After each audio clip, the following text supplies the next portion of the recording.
Hello. Good evening. Good to see you in a different environment. Yep, I don't live at the office. The people have accused me of it in the past, let me tell you. Well, you're there more than I am. So I'm there every day. yeah. But there was a time when I was both collector and treasurer, and literally it was there all the time. Yikes. Oh, well. Well, welcome. Thank you. I mean, have you been on many of these? Have you been on many of the town meetings? Yeah, well, I actually run capital planning. So although Becky is the hostess, whatever you want to call it. But I've never been to Concom. The only reason I'm here is I understand that, well, ZQ6, which is above my house, it has been one of the parcels considered for a solar, but I understand that it's got too much water. But I'm just, because I looked at the tax map and there were two streams running through it. So I guess that's their last choice. But I'm still curious to hear what they have to say about the land. Yeah. Welcome. Thank you. But I just came from another Zoom meeting. I was in another Zoom meeting from 5:30 to 6:15. Oh, goodness. Did you get any dinner? Oh, yeah. That's why I left at 6:15 instead of staying around. Yeah. Because yeah, that's the only way I could get dinner. So this is Zoom number 4 for me today. Oh, my goodness. Hey, it's the world we live in. Oh. Actually, I'd rather have Zoom than have to run around going to meetings physically. Mm-hmm. Yeah, well, the Baker Road isn't till 8 p.m. So. Oh, that's okay. I thought it was 7:30. 7:30 we have the Leverett West, which will be okay. continuing. I didn't realize it was going to take that long. It didn't give an indication, but I'll stay around anyway. It'll be interesting. And at 7:15, you have those lots for Mr. White. It's an ANRAD for a private resident. I know. Yeah, Mark Whiteman. Yeah. And what is ANRAD? What does it stand for? Yeah, abbreviated resource delineation. What is I missing? Notice. Oh yeah, there's a notice. Abbreviated notice of resource delineation. So okay. Resource delineation is the wetland mapping. Yeah. Basically. Yeah. Okay. I hate code names that you gotta figure out what in the world the letters stand for. I've been that's what I've been doing since starting at this position. I've just been learning the different terms. Yeah, right. You almost need a dictionary. Create your own dictionary. Yes. Yeah, I've been. That way, if and when you decide to leave, somebody else will at least not have to figure it all out because you'll have a dictionary for them to leave for them. Yes, I am creating a binder for the position to kind of sort everything out. Oh, so, you have to. It's so crazy. Make notes of all the different law, sites that you run into, CITES that you run into and things like that, because it's crazy. When you work in any part of government, I mean, you constantly are dealing with either codes or abbreviations or laws or what have you, and it's a learning process. Exactly. And I guess you're doing very well, and that's good. I'm doing my best. Good evening, everyone. Would Diane mind unmuting and give their last name for the record, for the minutes? Name's Jacoby. Were you able to hear me? Jacoby, do you mind spelling that? Jacoby. Thank you. It's for the minutes. Thank you. There we are. I understand. Appreciate it. Hi, Diane. Hello. Hi, Diane. Hi, everybody. Hi, Ellen.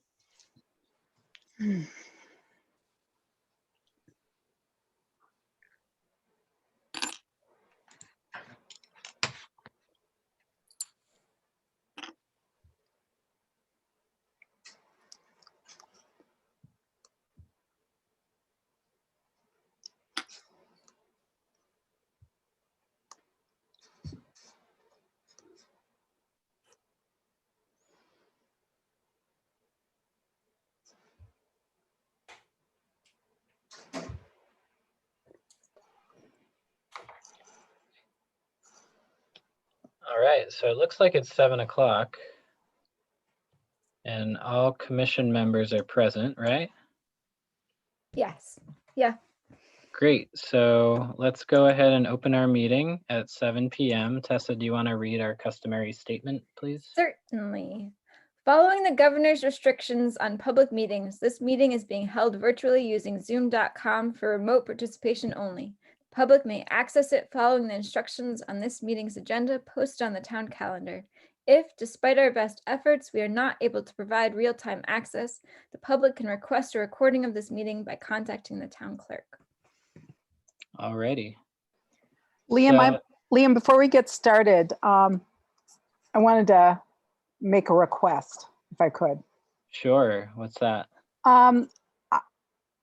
We are putting the ANRADs and the finalized maps on our website, but we are not posting Emily Stockman's reviews or her follow-up commentary emails. And I've gotten contacted by a couple of people who are saying that they'd like to participate in the public hearings, but if they can't read those things in advance and see what the revised map is, it's hard to follow what's going on in the public hearings. So you're saying that Emily's comments are not up on the website, but are the No. revised plans the- from TRC up there? The revised plans have been put up once we've closed, I think probably once we've closed the ANRAD, is that right? Tessa, is that what you've been So- doing? They have been going, the reason why there's been a delay in that is that Penny was doing the website Oh, and I have been getting up to speed on how to post things. okay, So that's on my list. okay. And I did have a meeting with Gail. I was going to get into this at the next meeting. So Okay. it's in the process. Okay. I'm working on getting up to speed on Yeah. and getting the website up to date. Yeah, I just think it'd be a very good way to be transparent with the public so that when people do come to public hearings, they know what's going on. They can really understand what we're looking at and discussing. If the commission wants me to add Emily Stockman's peer review comments as well as the revised maps, that shouldn't be a problem. Yeah, I agree, Miriam. I think it's a good idea. And I think it's kind of just fallen to the wayside because Penny was doing it. And then we Right. haven't really discussed Right. who's going to take on that responsibility yet. Yeah. Well, yeah, I know it's a little complicated with the website because I've dealt with the website for the Historical Commission in the past, so I can't find. I my am login. learning, so I was Yeah. going to put it on the next meeting's agenda. Okay. To discuss. All right. So. But I think given that we've got these public hearings going sort of hot and heavy, so to speak, if we could get those things up, it would be helpful. Just again, just to make sure that there's no misunderstandings. Yeah, absolutely. It's definitely, like I said, I've been making progress and learning how to do Okay. it, but being a part-time position, other things have taken precedence. Right.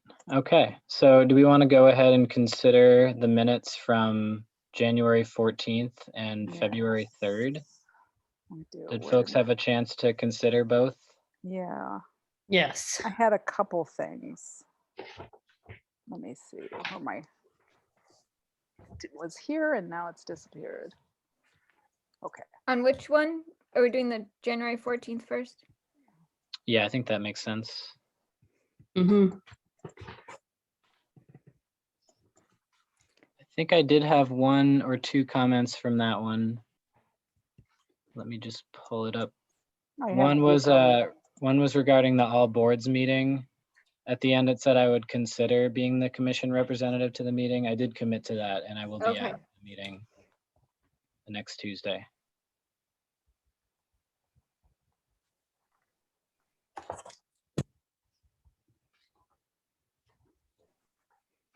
And that was it for me for those minutes.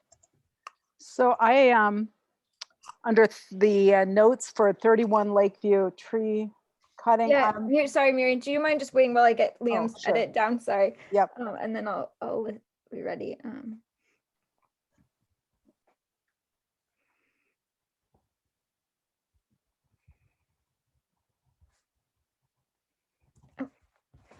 with you. Okay. And if it helps, I could send you my notes. Not that my notes are necessarily clear. So under the 31 Lakeview Road tree cutting, when we're talking down near the bottom of the page where it says Stone suggests Salvador look into whether the property is in the 100-year floodplain. She went to a fair, looks like there was a fair bit of detail around that. My notes say have to prove what you had for compensatory storage. Depends on FEMA maps. And then there were some suggestions about a restoration plan, which I thought might be a useful detail. Do you have clarification on what that means? Well, it says restoration plan could be 10-year trees. I think this might be one Janice was suggesting. Restoration plan could be 10 trees near the river using native species. Plan should say what time of year to plant, ideally before June. Maybe some trees elsewhere on the site. Then Don Wakaluk said that you could do grass planting in March or April. And Joe Salvador said he would be doing straw. And then he said he would agree to close the gap in the hay bales, which I thought was an important point. Oh yeah, that is an important point. Good catch. And let me see if there was anything more. Okay, and then down where we were talking about South Brook, that first paragraph, where the commission recommends looking at the wetlands using Mass GIS Oliver, but then Janice Stone said that you won't find the wetlands on the in Oliver for that site, that there are wetlands that aren't mapped out in Oliver. If I may, there's about 5 to 7 times more wetlands actually out there Right. than Oliver shows. Yeah, and that's what Janice was saying, I think. Right. So I just thought, again, that might be useful information to include. And then I have notes that you said, Liam, at the end of that paragraph, if they're going to be working with 100 feet of the wetlands, they're going to need an RDA. Yeah, probably at least an RDA. Is what I Right. said. Okay. So I They would thought, need to again, keep in touch. thought Yeah. that should be in the minutes so that the group can refer to that. So there was that, and I don't know.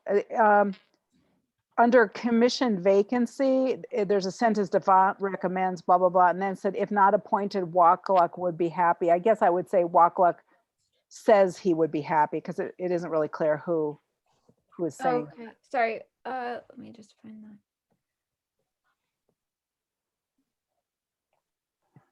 Okay.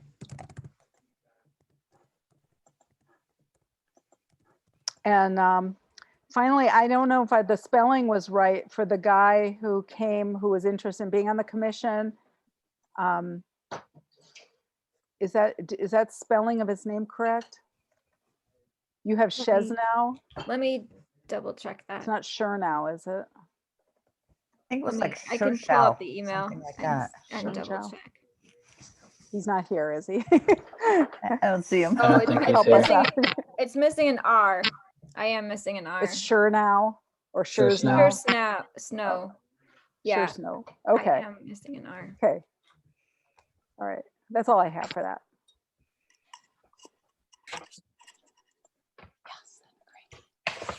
Thank you.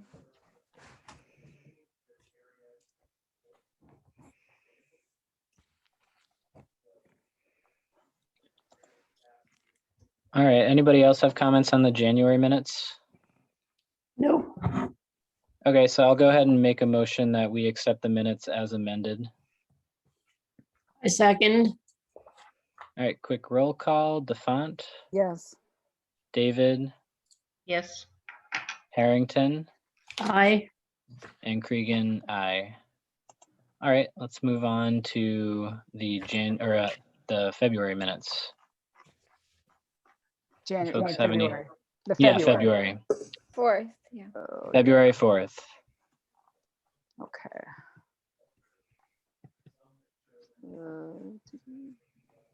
Yeah, I'll pull 'em up. I have a couple comments. Maybe I have to look to my notes here. I know on page 2, under Shutesbury wetland bylaws, where Stone recommends reading the buffer zone guidebook. My notes say she stressed the importance of buffer zones. Mm. Um, Yeah, and that there was this information in the buffer zone guidebook that's Right. not fully available yet, is what I thought Janice said, but she would share it with us because she was at the meeting Yeah. reviewing it. So let me just find it. That's right, and I haven't done that yet. Yeah, it's just some some guidelines for looking at work and impact of work in buffer zone. I'll add it to my list. It's on page 2. Sorry, I'm still locating it. Okay, found it. So what do you want me to say instead of what it says? Just Stone stressed the importance of buffer zones and recommends. Okay.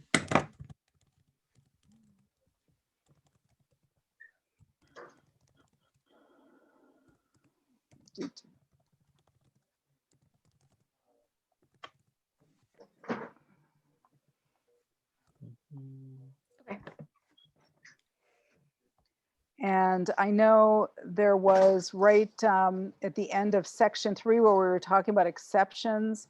And I don't know if this is really important for the minutes or not. We had this whole discussion about, you know, could you ask the MACC or look in the electronic handbook or send a question to the legal advocacy team? And then Liam said he was going to do that. That's what my notes say. I did say I was going to do that, and I have to make a note to do that. So that should probably be in the minutes if you're. Exemptions for what? Do you have specific questions I can answer? We were mainly interested in understanding the difference between an exemption and an exception as it relates to the Wetlands Protection Act. I actually have a PowerPoint on That would be Really? excellent if you could share Well, that that. would be great. Yeah, I'll try to track it down and send it to you, or at least send it to Tessa. That would work.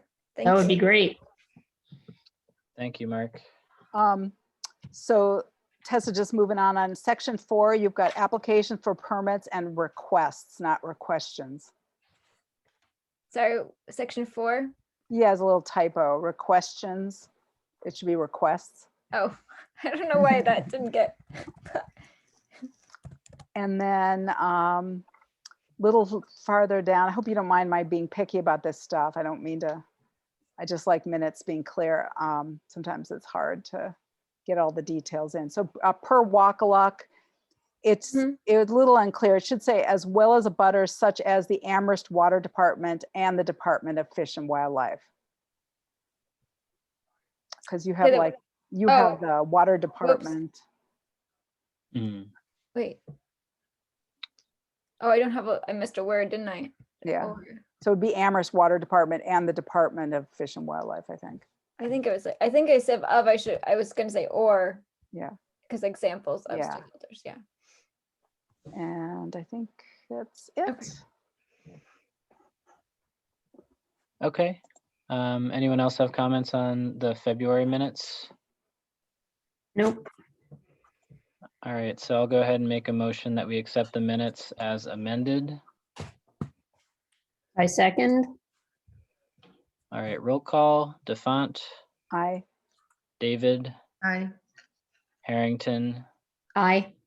Cregan, aye. Thank you. All right, so it's about 30 seconds to 7:15, so maybe we should just sit tight until we open the public hearing. Is Emily going to be here with us? Oh, she is. Oh, there. Yeah.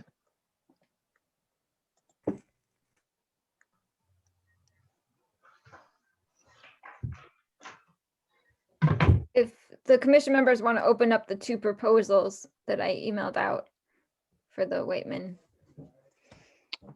Is that something we'll discuss during this public hearing? That's what I figured. Okay. Yeah. All right, well, it is 7:15, so I'll go ahead and open the public hearing for the ANRAD at lot H151. This is on Leverett Road and the landowner is Mark Whiteman. So right now we have plans from Dan Nitsch, excuse me. And we have two proposals before the commission for review of the wetland boundaries that Dan delineated. And we want to wait to issue an ORAD until we get the boundaries peer reviewed. So that's kind of where we're at right now.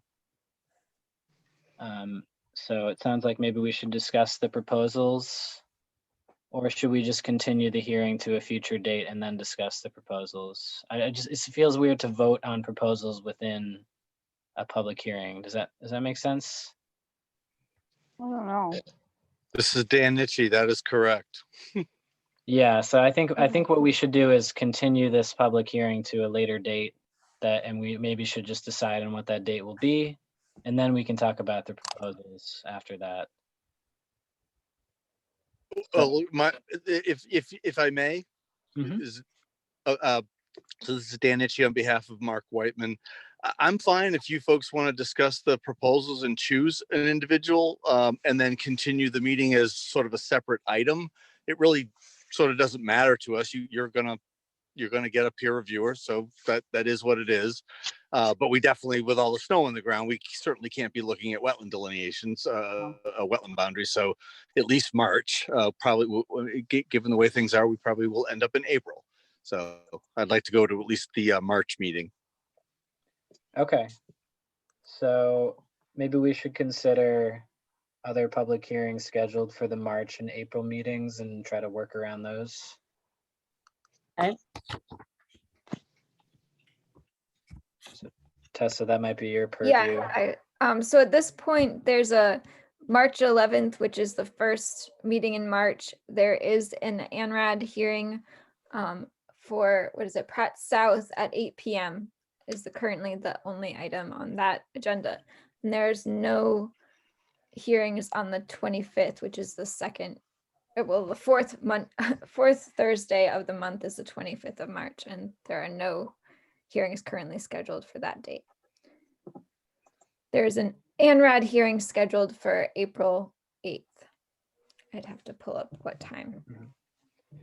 It sounds like maybe the 25th would be our best bet, and then there would be a slight chance of a review of the boundaries. Still, with all the snow on the ground, you never know, but that would be better than maybe early March. I agree. And this is Dan Nitschy again. I think all the more reason to probably select a peer reviewer so that person can, choose and pick the time as snow melts, but hopefully before that meeting. Right, yeah, and so I think we'll plan on discussing that right after we select the date and close and continue the hearing. Okay, thank you. So how does 7:30 sound on the 25th of March? Fine with me. Yeah. Okay, anyone want to make a motion?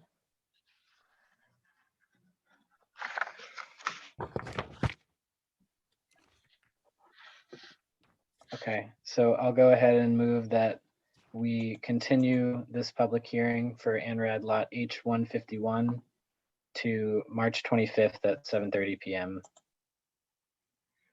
My second. All right, roll call. David, Aye. DeFont, Aye. Harrington, Aye. and Cregan, aye. Okay, so we will continue this until March 25th, and hopefully there will be no snow at some point between now and then for a review to happen. Okay. Thank you. Yeah, sure thing. So should we now talk about the lot 151 ANRAD peer review proposals? Yeah. Okay.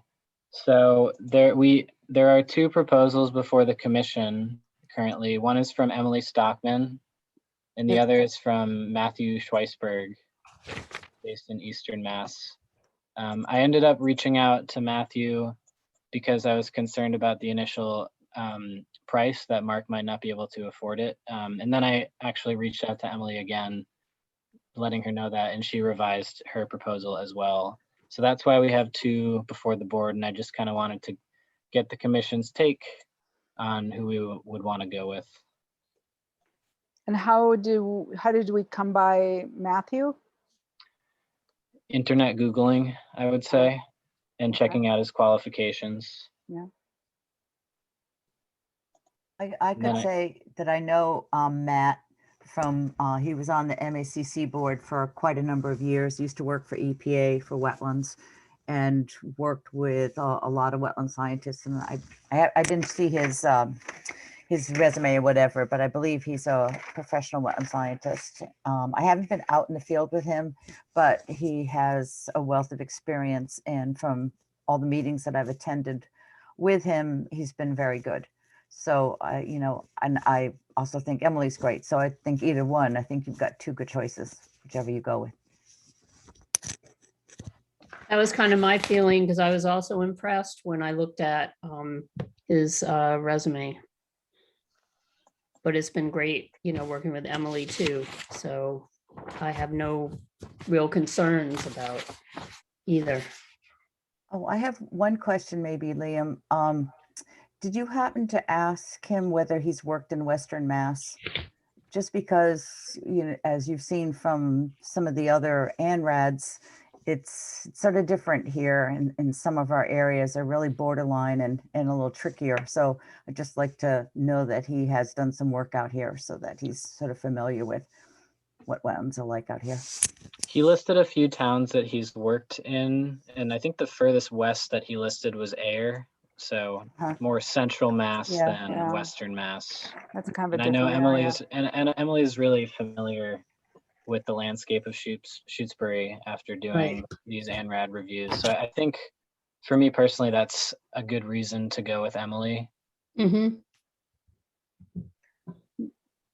I agree. I mean, he looks fantastic. I mean, his credentials, I can't question those at all. But I think given Emily's familiarity with Shutesbury, that could be very useful. Yep. I agree. Okay. Does anyone want to make a motion to accept Emily's proposal then? I make a motion that we accept Emily Stockman's proposal. Second. All right. Was that specific enough? It probably was in context. Okay. Roll call. David. Aye. DeFont. Aye. Harrington. Aye. And Cregan, aye. All right. So Dan, we have a peer reviewer, which is great news. I'm glad that we were able to make that happen. Good, thank you very much. So we'll, should we consider to be able to communicate with Emily as long as if we do it by email, this is assuming snow is melting, and just let you folks know at the same time if we're communicating about scheduling a site visit, or how would you folks like to arrange our communications with each other? I think we would like to know the site visit date when you arrange it. I'm not really sure. I can't remember how we've been doing it with the past ANRADs. Emily, if you want to chime in. Sure, Liam, happy to chime in. So the way that we had organized it previously with Linda and Penny on the other ANRADs was I had authorization to communicate directly with TRC, and they had authorization to communicate with me regarding site visits. We just had to make sure that we copied the Conservation Commission on those emails. Okay, yeah, I think that's a great practice and something that I would be comfortable with continuing for this one. I think it's also beneficial because Shutesbury is one of my towns where, when it's possible, we have the benefit of commissioners joining us, as many of you are aware. So if we can keep you in the loop with the communications, and it happens that a member is also available, you can always walk with us when we're out in the field. Yeah, that it's a great learning experience for any commissioner to do. So I think all of us would probably be interested if we can make it out. But yeah, that sounds like a good communication method, Emily and Dan. So you guys can communicate directly with each other and just make sure you keep us in the loop. Okay, thank you. Thank you. We all set? Yes, I think so. Very good. Thank you all. Have a good evening. You too. Good night. Bye-bye. All right, so we should probably start with site visit follow-up. We might only get through one before we get to the next hearing. We want to start with 16 Wildwood Drive. Mine as well. That was the first one. Well, I had the site visit summary here. So this was for a proposed house tear down, rebuild, and septic tight tank installation along the lake. It's on a really skinny parcel, and it's on the north side of the lake, just east of the beach, just east of the state beach. And most of the house, all of the houses within the 100-foot buffer zone of the lake. The lot is very flat. Erosion into the lake is unlikely based on just the contours of the property. They're also planning to remove 8 trees. They're all white pine trees, and they want to partially grind the stumps, not remove the roots, but grind down enough so they can plant vegetation over them. I think they want to plant blueberry bushes over the stumps, and they're going to leave a line of maple trees, and I think plant a line of maple saplings as well. And this is all along the eastern side of the lot. So overall, we weren't based on the plan, it felt like a pretty reasonable project. They showed erosion control on there. They're going to use helical piers, so they're not going to dig a foundation.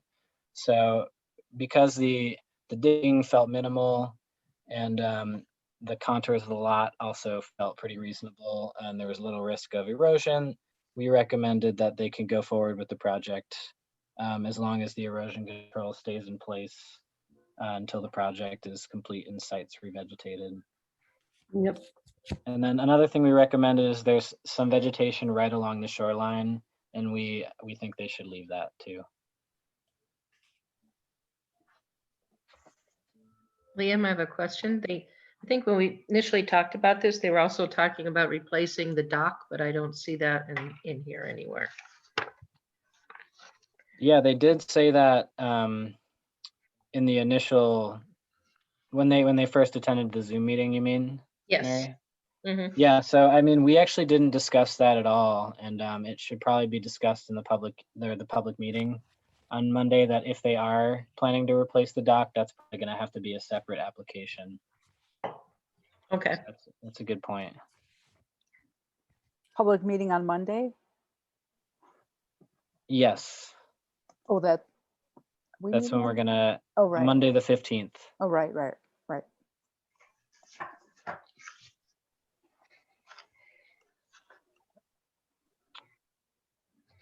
Does anyone want to do 58 Lake Drive? Okay, I've got the site visit form in front of me. And at this site, they wanted to do a septic replacement. And the current septic tank is sort of down, kind of on the side of the house, kind of going down toward the lake. And what they want to do is put it upslope of the house and then have a leach field up under the current parking area. And so we sort of, check things out there. And they said that their plans for the old septic tank is it was going to be crushed but left in place, and then the area, filled in and revegetated. So a lot of revegetation they were talking about. And the other two of you, please chime in if there's stuff I'm forgetting.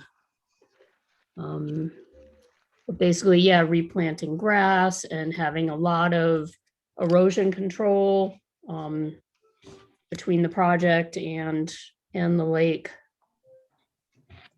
Yeah, I think that the main question we had was what crushing a septic tank means after we left. So that's going to be something we need to discuss in detail at the meeting. How do you crush it? Right, because it How kind do you of crush it? it occurred to us I don't later, know. like, you know, okay, that means you're not trying to remove it. It's probably going to save a lot of, you know, erosion potential and things like that. But I'd never heard of that before.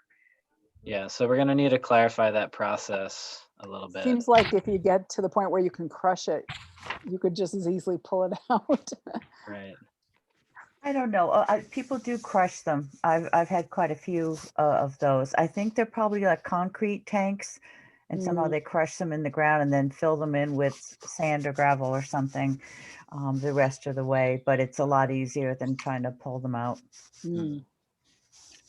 Yeah, so we'll just want to make sure that they consider taking precaution that none of that crushing action and filling action can get into the lake. Right. Okay, sorry, Janice. Oh, never mind. I won't ask because it's not a public meeting about it. So never mind. Okay. And it is 7:31 now. So let's go ahead and open the public hearing. We're going to be continuing this, but we're going to open the public hearing for ANRAD ZF 15, the Leverett West parcel.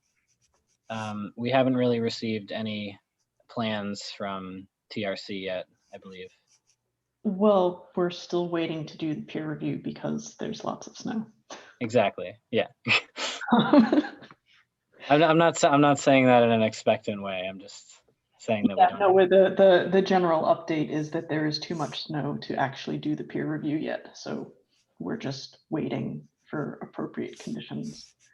But that said, we were going to request a continuance to maybe your second meeting in April for that. Okay. I guess we'll just need to check the calendar.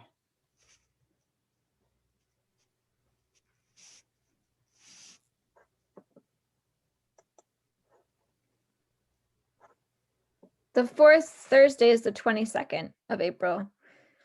It's Earth Day. Oh, nice. Ah. Little environmental law for Earth Day.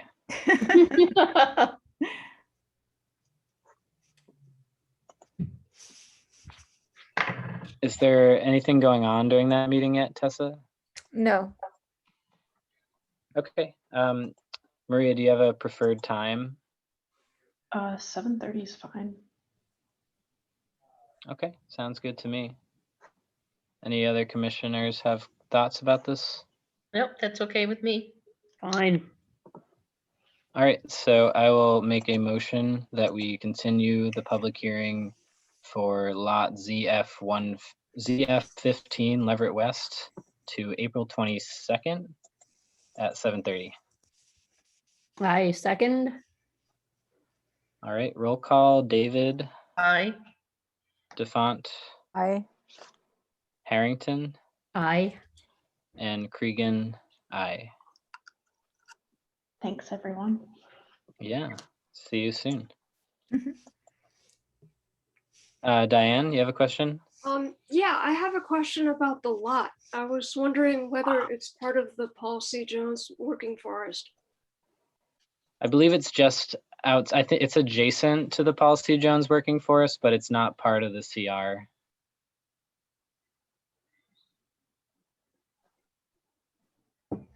Does that answer your question, Diane? I guess, yeah. I was looking at the plan and it looked like the plan for the forest and for the filing were identical. So what I recall from looking at the plans when we opened the public hearing was, and I think we discussed this then, was that it's just on the southeast corner of the Paul C. Jones working forest. So that's the big block of conserved land, and this is just outside, but it's also Coles land. It's just not conserved. And I'd have to look at the plan again, but I don't think that they would be applying for an ANRAD on conserved land, I would hope not. because that would be impossible to achieve a project there.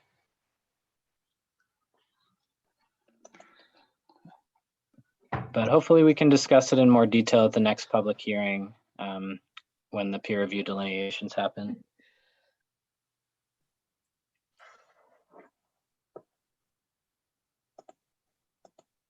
Okay. So 48 Lake Drive, site visit follow-up. Okay, I've got that form in front of me too. This was nicely just 2 doors down from the other one. So we just walked from one to the other. What they want to do is replace a retaining wall, which when we saw it, we totally agree needs to be done. The current wall, which is just really just a wooden wall, is falling down. It's kind of getting pushed out, and we couldn't tell if it was tree roots pushing or just over time the soil settling, but it's pretty darn close to the lake. So that was kind of concerning, and the owners were very concerned about this. And they bought a lot of local stones. They want to replace it with a stone wall. And because it is so close to the lake, it would have to be done during the drawdown. So they mentioned that, so they're totally aware of it. They're not planning to remove any trees.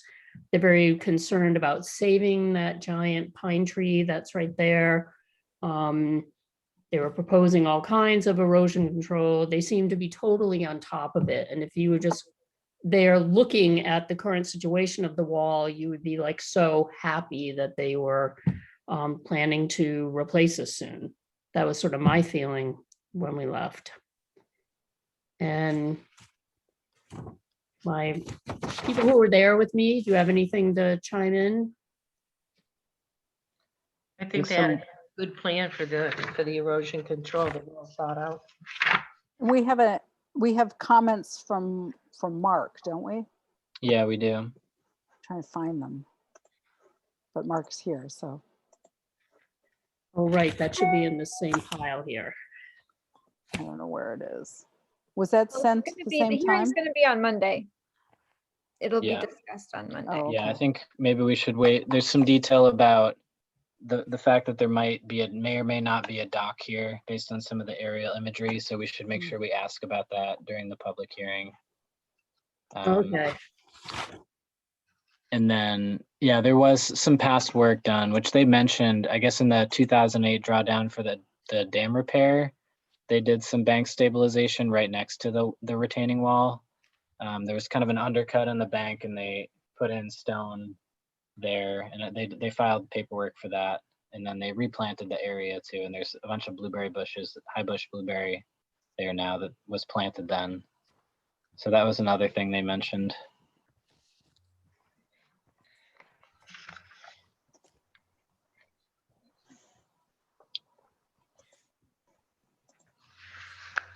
Okay. So should we talk about commission email addresses? Yeah, this is Tessa. The update was that Miriam was correct that the town does not have enough email addresses to have the @shutesbury.org, and that that the town clerk is still recommending that commission members and other board members create a personal email, but it would have to be their own account, so using something free like Gmail. So it's still the recommendation, but it is not required. It's on my list of things to do. Mine too. Are they not able to make a group email list that the commissioners will automatically receive if it's emailed? It's more about if there's a legal issue, the commission's inboxes might be have to be publicly made available for just to find the information in them. So it's more an issue of personal privacy rather than organization. Ah,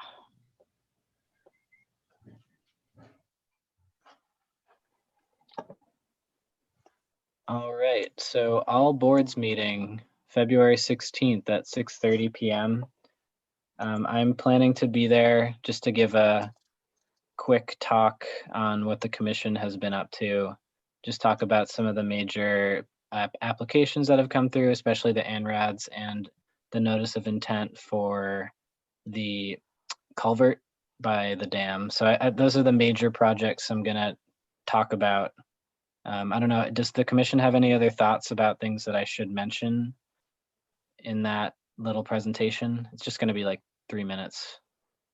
You could mention the CPA project. Oh, yes, that's a good idea.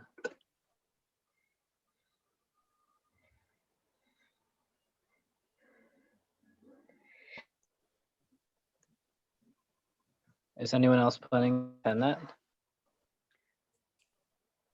At this point, no, but things may change. I'm gonna try. I'm going to be there.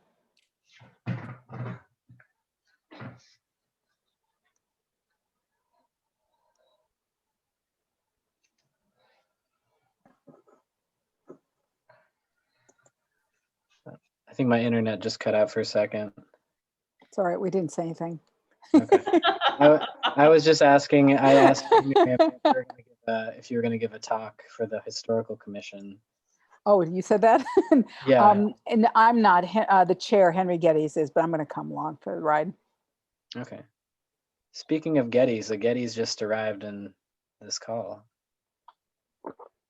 Wonder if that's Henry. It is. Yes. Hi, Henry. Hey. Okay, so next on the agenda is the Kestrel Land Trust survey about the Robert Frost Trail. Is this something we want to consider tackling? I mean, you would have a sense of how long, so the idea would be that, I guess I would screen share it and the commission would answer the questions. I don't have a sense, I haven't opened it, so I don't know. Liam, you might have a sense of how long it is, if that we could squeeze it in. It's pretty short, but I mean, we might want to discuss it. We might want to end up discussing what the commission wants to take on, or if the commission wants any responsibility in managing the trail. That's really the gist of the survey. It's kind of asking what the commission knows about the trail, like its route through town, and if the commission is interested in managing the trail, or if they're comfortable potentially outsourcing that to Kestrel volunteers. That's kind of the gist. Are we responsible for it? We are not responsible for it. Oh, okay. It goes through some conserved land near Atkins Reservoir, and then it gets on to Shutesbury or Cushman Road for like a couple 100 yards, and then it's on Amherst watershed land. So Kestrel is still kind of reaching out to landowners about maintenance, like kind of regular maintenance of the trail in an official capacity. But Kestrel also kind of wants to know if commissions or other local boards are interested in kind of having a seat at the table for talking about that stuff. I was thinking about this because we were talking about the South Brook Conservation Area and possibly having like a trail maintenance committee. Mm-hmm. And I wondered, would this possibly be part of that if we were going to have a group of volunteers doing trail work? Yeah, it definitely could. I think the difference between Southbrook and the Robert Frost Trail is that the Shutesbury Concom, the town owns that land, right. And the Robert Frost Trail is pretty much it's on private land and then Amherst watershed land. Yeah. In Shutesbury. So it's a bit more complicated, but if some sort of trails committee was formed, yeah, I think Kestrel would be interested in being in touch with them. Does the Appalachian Mountain Club do any work with that trail, the Robert Frost Trail? I don't think so. There's some talk about it from long ago that Appalachian Mountain Club trail volunteers did do work on it, but that has not been done.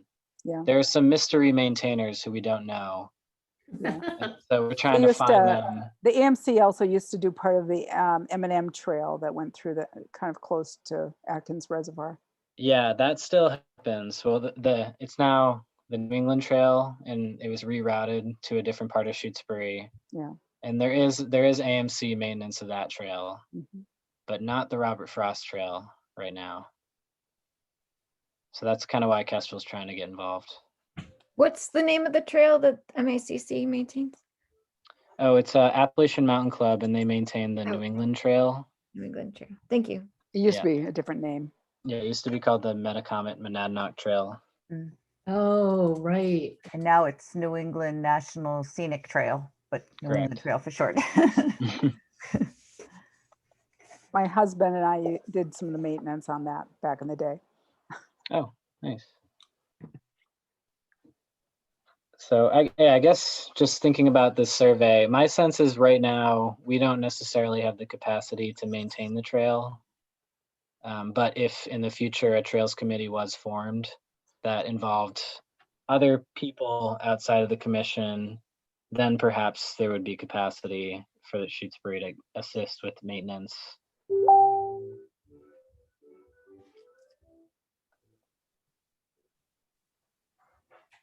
So yeah, I mean, I guess one thing we could do would be I could potentially send the survey out to you guys individually, and you could get back to me with your thoughts, and then we could send back one response. It's just a little weird for me to be the one responding since I sent the survey out as well.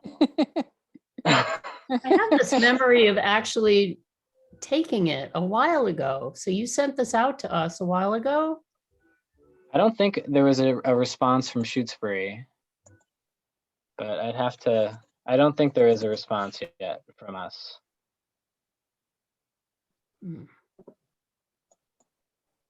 Yeah, we just have, Sunderland, Leverett, and Montague. So yeah, it could be, I can send it over to y'all individually, and maybe instead of responding, you can just get back to me with your thoughts, and then we could kind of go from there. Okay. Cool.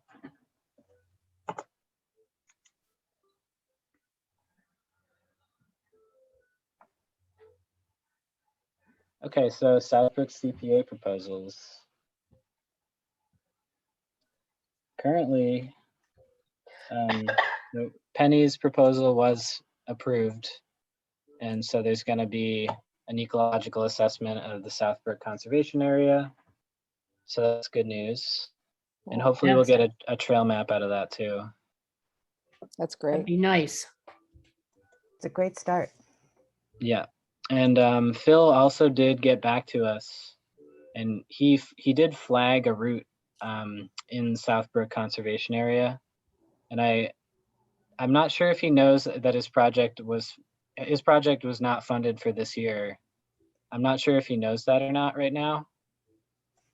But I think it might be worth getting in touch with him just to let him know that, and that there's going to be this ecological assessment of the trail system, and that once we get that information, we'll be better prepared to talk to him about whether or not his idea will work for us or not.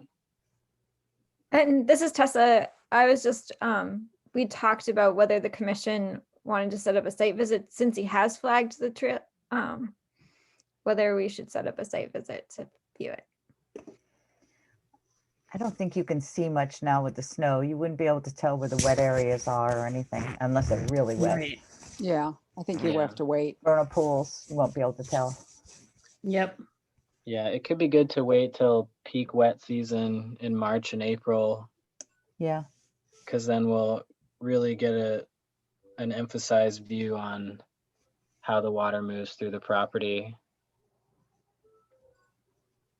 But so I guess maybe we should wait on scheduling a site visit because of the snow. And also, I'm just wondering, is it okay if I email Phil with some of the things that I just mentioned?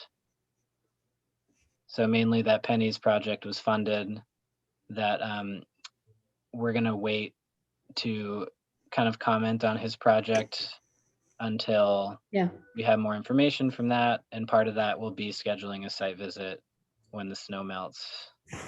Yeah, Check out his it's flag fine. line. Liam, were you talking about mapping it?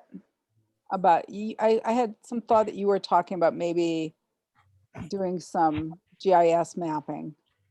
Yeah, for so the- Tessa and I have talked about getting out there with GPS units and just walking the trails, Mhm, and then making a little map like I did for the Old Peach Orchard monitoring visit we did, mhm. just as a starting point, so folks can kind of see things. But with all the snow on the ground, Penny's been hesitant to recommend that we go out because we might miss some of the trails. Yeah. So I think I'm kind of thinking maybe we should wait until things are a little bit more spring-like.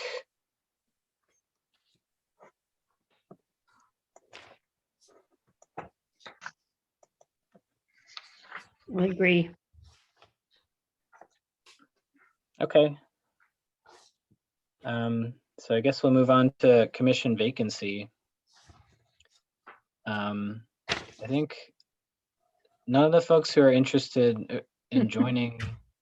We scared them off. I'm a little bit surprised about. Yeah. Okay. Well, that doesn't mean they're not interested. I know, Tessa, you said that somebody is too Yeah, busy. Barbara Bigelow did not feel like she had the time commitment available, so she has withdrawn her application. But the And, other three, I did give them the link. So I think Don is coming. Maybe he's coming at 8. Oh, for the NRED. Yeah. Okay. Yeah, I know. Well, we had a more in-depth discussion about this based on some of Penny's comments from the December meeting. And so we talked about it in January. And so, yeah, I guess I really think Don could be a good fit. It's just my first impression of him was that he was a bit unprofessional talking, but he was talking as an abutter of a property. So he was talking as an abutter of the Leverett West ANRAD. And since then, I do feel like when he talks as the tree warden, he has a lot of expertise to share. And I think that if he's willing to continue with that demeanor during meetings, I'm pretty comfortable with asking him to join. And I know, Miriam, you think that he should join, and there are other folks in the community who have voiced that opinion as well. Yeah. So I'm wondering if we should wait another meeting to decide, or if we should. I think customarily it's been 2 or 3 meetings before a commissioner has been asked to join. I think Members. he's attended more than 2 or 3 meetings. He has Right. with the special meeting last week. Yeah.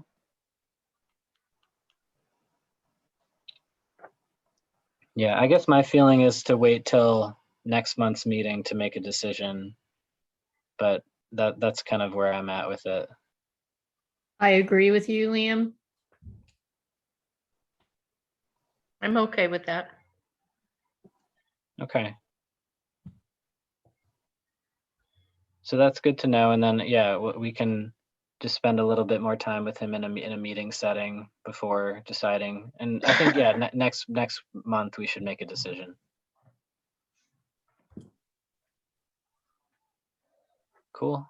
So commission member roles.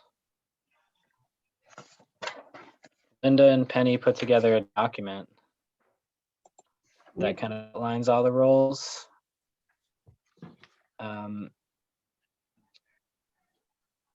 not sure if we have time to delegate these tasks today, but it may be good to just kind of go over them really quick. Gotta find it. Could somebody put it up? Yeah, I have to. Tessa, do you have it downloaded? I do. One moment. Okay, because I have a hard copy. Right. So In I was, fact, the hard copies there's one in the packet of stuff at the town hall that we were to pick up. And it was sent by email. Are people able to see that? Yes. Do you want me to make it larger? Does that? Oops. Yeah.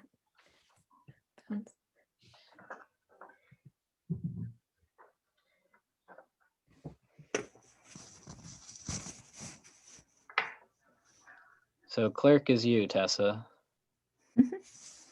Just want to make sure, because it doesn't say land use clerk.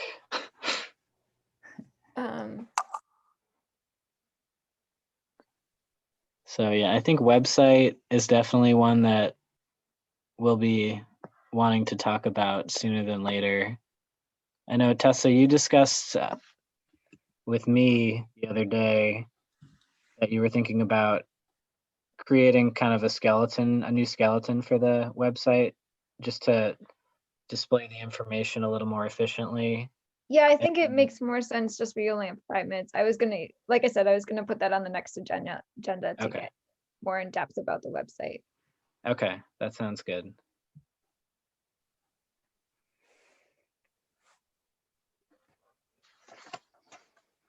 You know, in the past, a former commission member was the highway department liaison. Why can't I remember his name right now? Robin. Russ. Ah, Yeah, so Russ was the liaison in the past.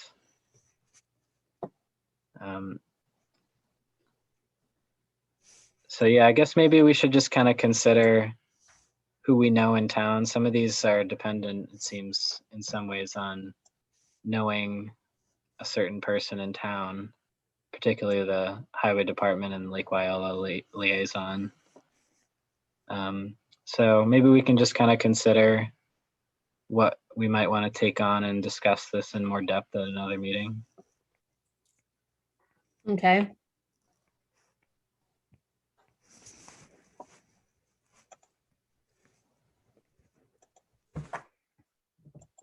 Any other thoughts on this before we move on? No. Okay, so we have the annual report from Penny. I have not looked at it. Has anyone else looked at it? I don't know if I even. I did, and I just had one little small point of confusion. Does anybody else have it in front of them?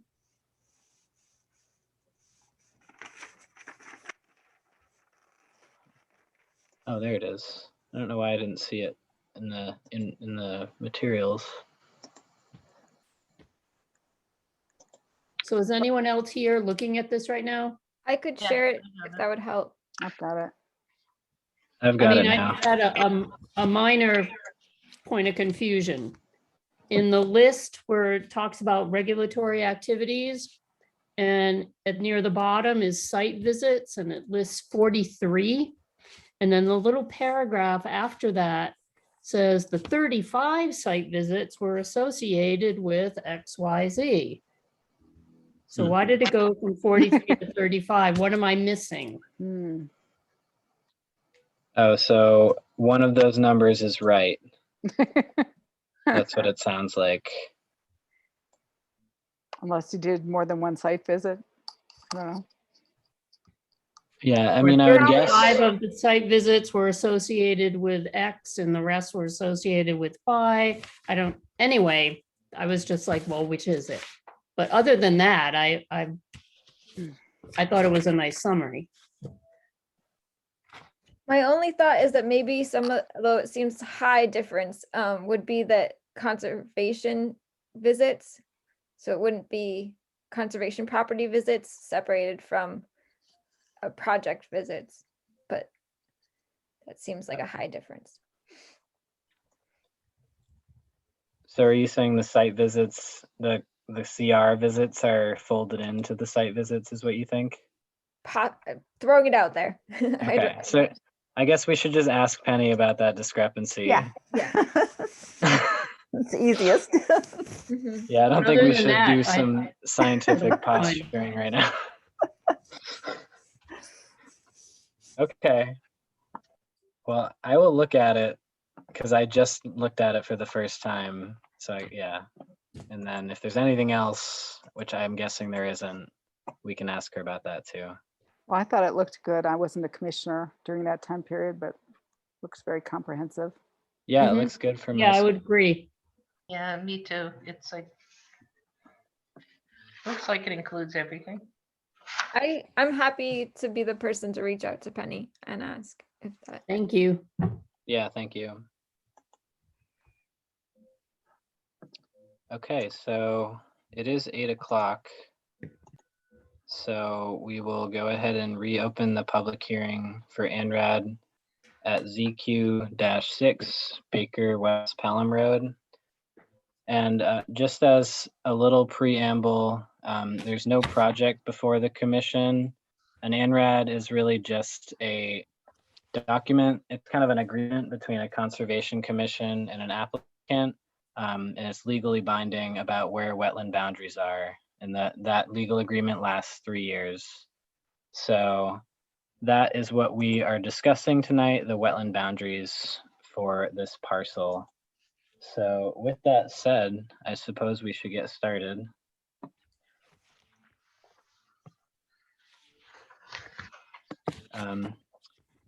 Should Emily or Maria talk first? I'm not sure what we've done in the past.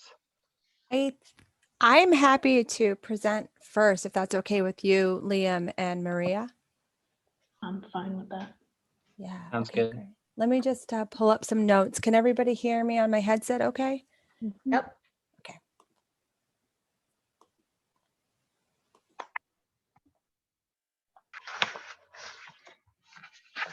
Okay, great. Just trying to get it so I can see my notes and all of you fine folk at the same time. Good.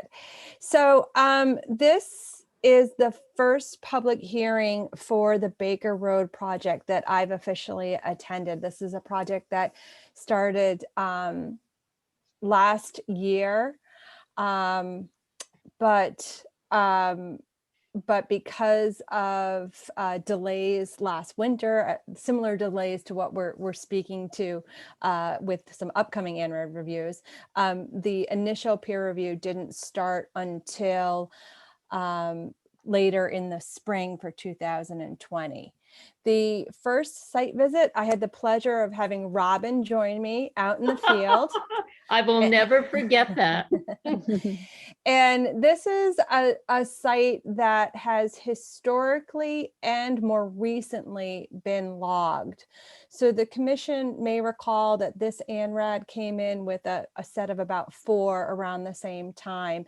And because of the challenges to assessing wetland boundaries, particularly for disturbed site, there was quite a bit of back and forth on this particular property. So we actually had 2 site visits, I believe, on this one. And there were a couple of sets of peer review comments that went out. The last set of comments that went out was dated June 25th, 2020. Does the commission have those documents before them? I did try to email them to Tessa, so we had them quick in our email this week. They were sent to us. They're here. Okay, great. Yeah, So I have them. I have them. I those also were the have them la- up if you want me to share my screen. Oh, I have them as well too. Actually, Maria, Tessa, can you give Maria the ability to share her screen? Because then my sense is that she'd also be able to pull up the site plans more easily than I could. Yes. Yep. It's already set. Great. Should be.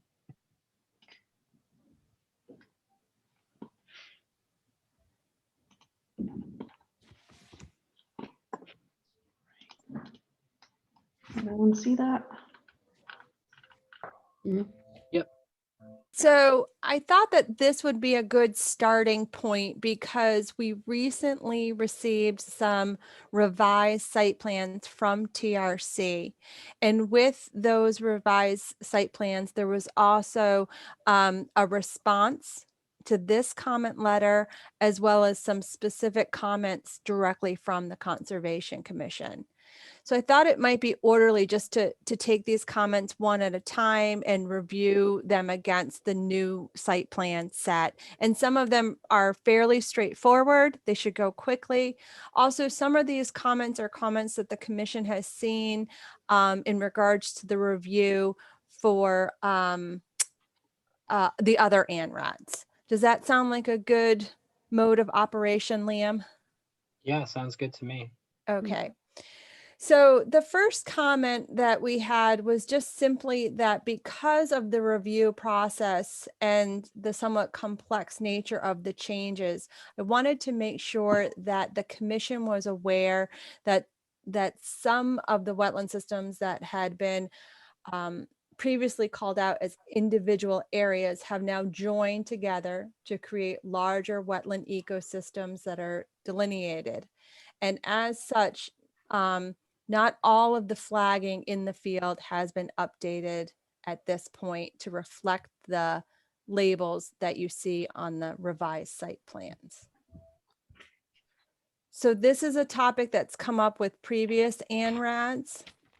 And if I remember correctly, the commission had worked towards just making sure that there was a condition or an acknowledgement from TRC that flagging would be refreshed before the onset of a project. Yeah, I think the couple of projects that we've finished the ORADs for didn't have quite so much wetland combining at them. I'm just going to switch over to the document that we submitted because there's a figure in there that shows the wetland change, just so that everyone's clear on what did change. So this is attachment B, I believe, in the letter that we sent. And if you look on here, the red lines are the old isolated or smaller bordering vegetated wetlands that we had. And anything that's outlined in green, including this isolated wetland over here, are where the new lines are based on the sidewalks that we had with Emily. So you can see that especially this wetland in the northwest has 1, 2, 3, 4 originally separate wetlands have all been combined into one. So that's really where the flagging is a little different. But the flagging system that we have has a wetland number on it and then a flag number. The flag numbers have mostly not changed, but the wetland designations have.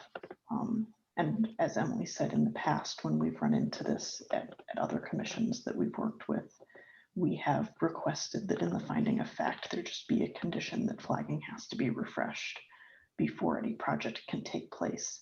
And we would ask for that kind of condition here, particularly because it's unclear whether or not this project is going to progress beyond this point. So it's kind of an unfair ask to the applicant to go out and change this much flagging on this much acreage when they're not sure if they're going to do anything yet. And in addition, it's a very common thing to reflag before a project actually starts, just to make sure that all the flags are fresh and readable. So it's something that typically naturally happens anyway. Yeah, I think that makes a lot of sense. And I know with the Pratt West, definitely with the Pratt West, we talked about that. Did we talk about that with Pratt South too? It was, there was more. It was more Pratt. It was Pratt East at that time. We haven't delved into South yet.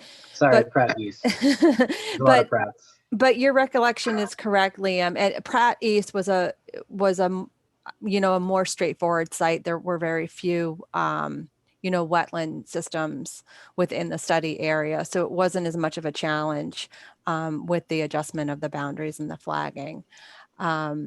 This kind of segues into the second comment, which Maria just brought up, which is also a topic that we touched base on a little bit on some of the other sites.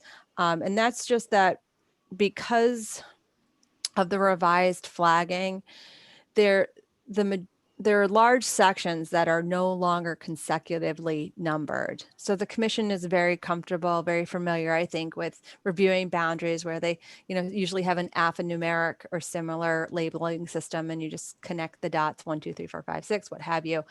Because the various revisions, we sort of lost that standard numbering system.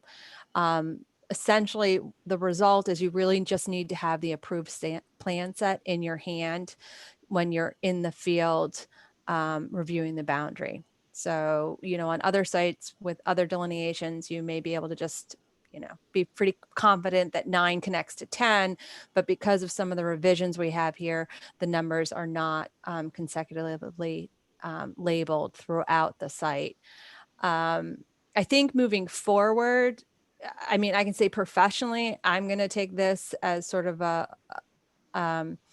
learning experience as far as that goes. I think at an earlier stage with this much boundary revision, looking back, it probably makes sense moving forward with other reviews by myself and the commission to really ask the applicant to start with a clean, fresh labeling system just to avoid this down the road.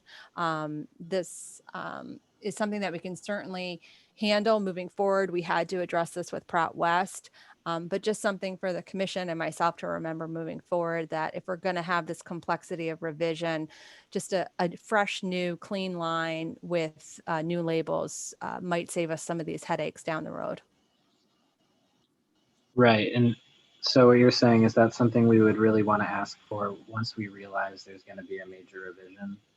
Yeah, and a conversation to have with the applicant's representative, obviously, but and Maria, I don't know if you're shaking your head in agreement or not, but I think having experience of this with a couple of sites now, what are we if we don't learn from our experience? I just think that moving forward with other projects, that would be a good protocol to have in place, to request that of the delineator to just start with a fresh labeling system. Before they can, at some point in the public hearing process, you're saying, Emily?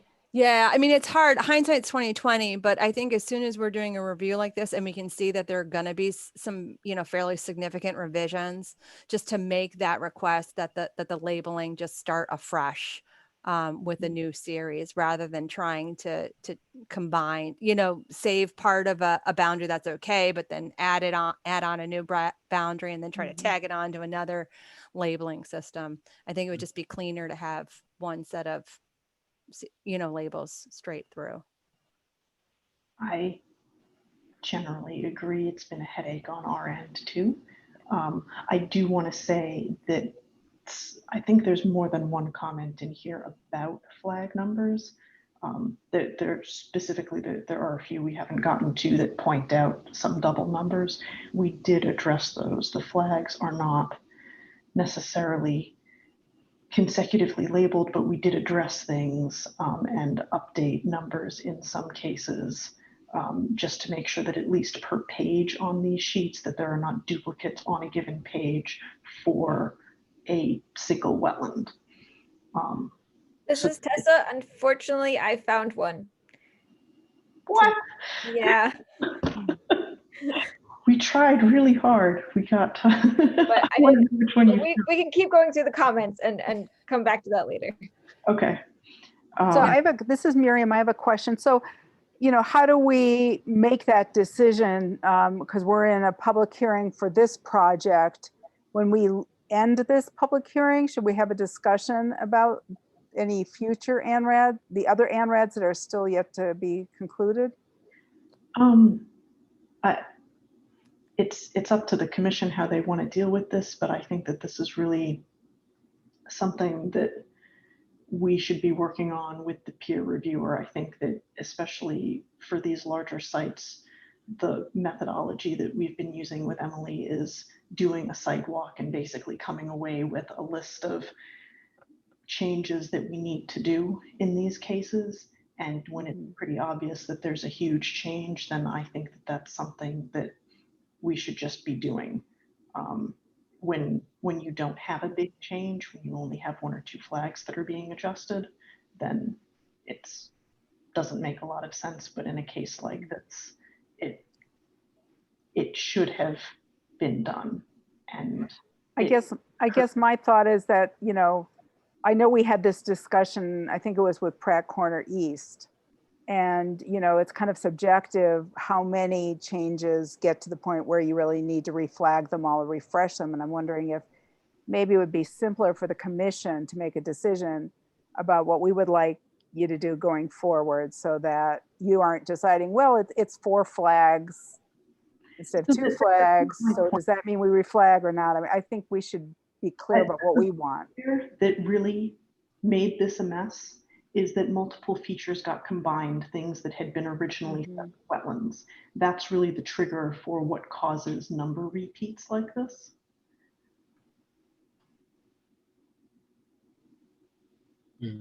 So that's So it sounds like, that, you and both the you and reason I'm Emily- saying it's more between us and the peer reviewer is not that I don't want you to have a say. It's that it's a decision that really needs to be made in the field pretty immediately once changes are recommended, so that when the changes are made, that it's done. Because a big piece of this is that it's a huge amount of effort to, after the fact, go and change all the flags. Sure. So it's more about efficiency and like trying to be respectful of people's time. I am very much in agreement with Emily, and I think with you, that when features are being combined, so things that were originally separate wetlands and that now have the capacity to have repeat numbers, in those situations, they should definitely be started afresh.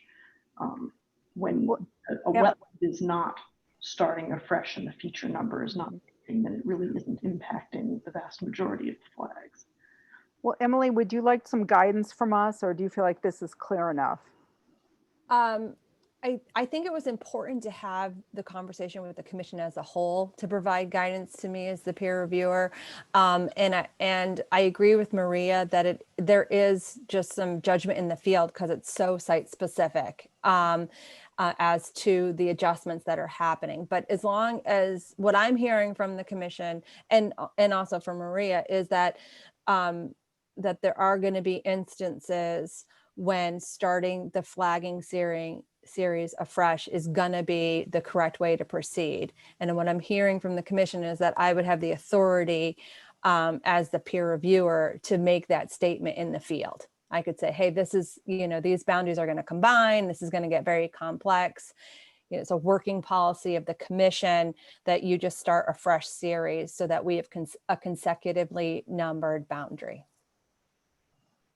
And I can certainly appreciate how complicated this is because I was out there with you on the day when you were noticing, wait, this doesn't end here. It extends over here and over here. And I was just amazed by how well you guys were dealing with it and how much things had changed.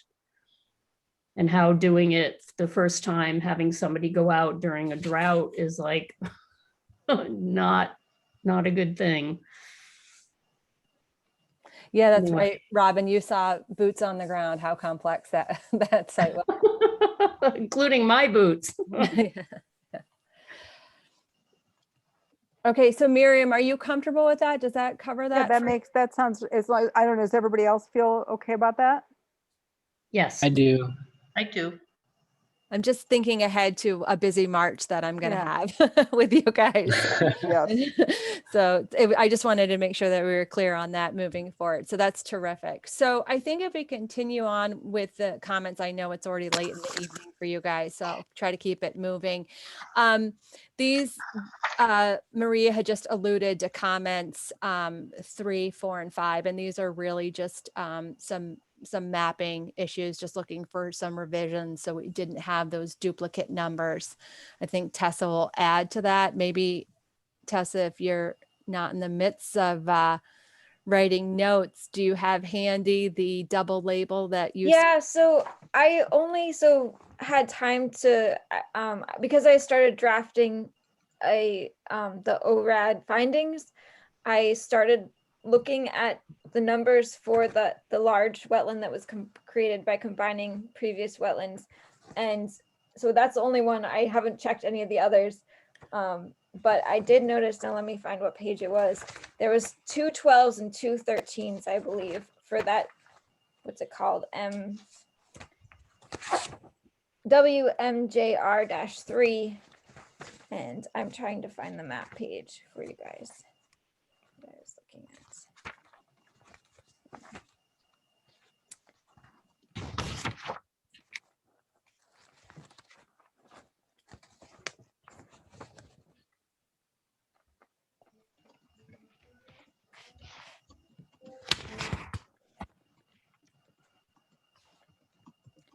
Yep, so it is on page 6 of 13.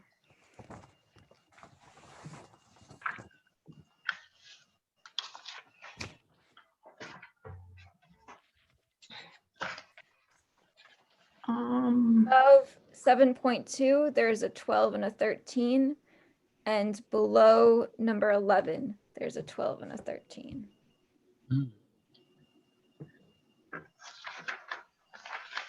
Well,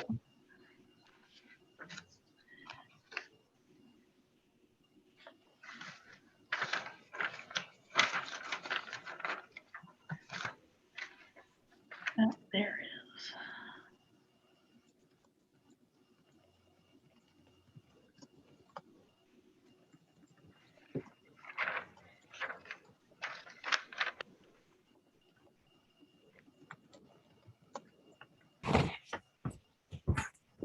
Maria, were you able to make a note of that? Yes, I've made a note. They are pretty clearly connected to other numbers though. So we'd be able to figure it out in the field, but that is annoying because we definitely tried to eliminate that. I think we got all the other ones. Are there any other comments from the commission about that? Shall we move on to the rest of the review? I would just say, I noticed on that particular page that it says Baker Street Road. I believe it's Baker Road in the title on the bottom right. Yep. On page 6? On all of them, probably. Yeah. Okay. Wherever Baker is shown. No legend.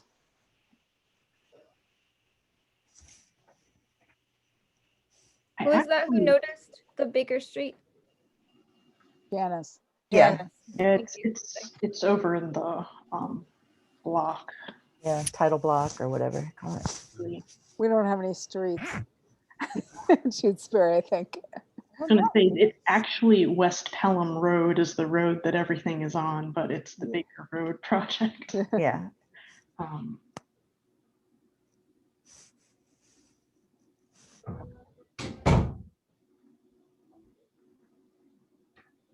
And I know, Tessa, that you're really busy and you're doing an amazing job, but this is one of those things that it'd be nice if people who are interested have a chance to see the revised maps and not just the originals that are on the website now. Right, it's because of the fact that I didn't know how to use the website. Yeah, it's okay. I don't either. Yeah, it was definitely on my list, but it's because of the fact that I've just been learning how to use the website. Let's keep going through Emily's comments and then we can circle back to see if there's anything else that needs editing on here. Certainly. So if we go back to the comments, there was, maybe you can zoom into this area. I think it's page 12 of 13. From just a standpoint of legibility, there are a number of labels that were actually outside of the property boundary.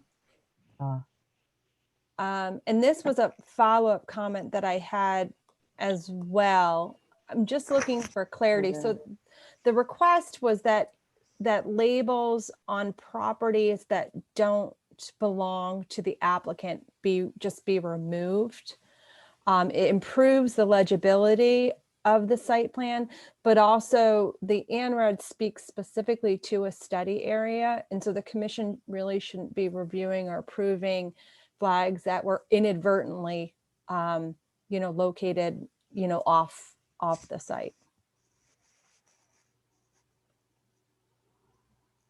So like this would be, for example, on page 12, the wetland just east of the boundary, removing those flag numbers.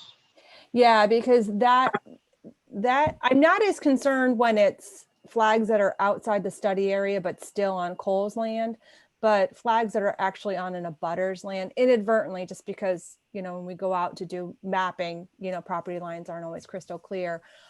Those flags are not part of the ANRAD. The ANRAD specifically is calling out the study area. Yeah, I see it. Just little bits, Right. Yeah, those particular flags are very close to the line there. It looks a couple feet, if not less. Yeah. So I think that the commission just maybe really wants to clarify that, Tessa, in a finding of fact, just to reiterate that it's just, within the study area that you're approving the flags. Yeah, I mean, that's a way to do it, is in the finding of fact, but we do have some edits here. So if the commission's preference is really just that we not show the stuff that's outside the study area in this case, then that is an edit that we can make. Yeah, I think that would make it easier for us to do the finding of fact if these were just omitted when you do the revisions.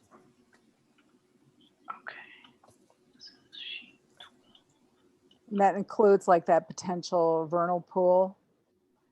That was actually something that the peer review asked us to acknowledge. Yeah, so and that's a GIS map thing. Yeah. That's not something we did. All right. Yeah. Okay.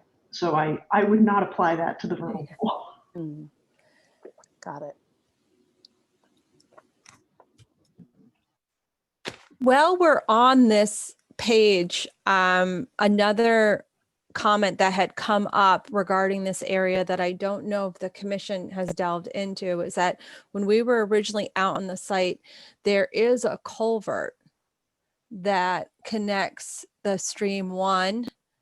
It is underneath that existing access way. It looked fairly new to me in the field. So early on, I had the question to the commission, wondering if there had ever been a permit application for the installation of that culvert. I don't know if that has been investigated. Yeah, I hadn't heard about that, and I joined the commission in December of 2019, and it didn't come through since then. So I don't know how old you think it looked, Emily. It didn't look like a historic Sure. crossing. So my sense was from seeing the pipe that it would have required a permit. And then the question was just whether or not it had gone through that process. I remember you commenting on that. You said, this looks too new. This has gone in since certain regulations have been put in. Have they put in a permit for this? Can we? This is Mark. I don't remember reviewing any notice of intent or anything for a culvert on any of those properties. I'm gonna say if it was put in, it was well before TRC's involvement with the site. It's my understanding, Mark, that the property has been, historically used for timber harvest, but I don't know if there would have been an avenue even decades ago that would have allowed for a crossing to go in and to remain. Well, if it was pre-wetlands protection or pre-forest cutting, and Yeah, they just replaced it potentially,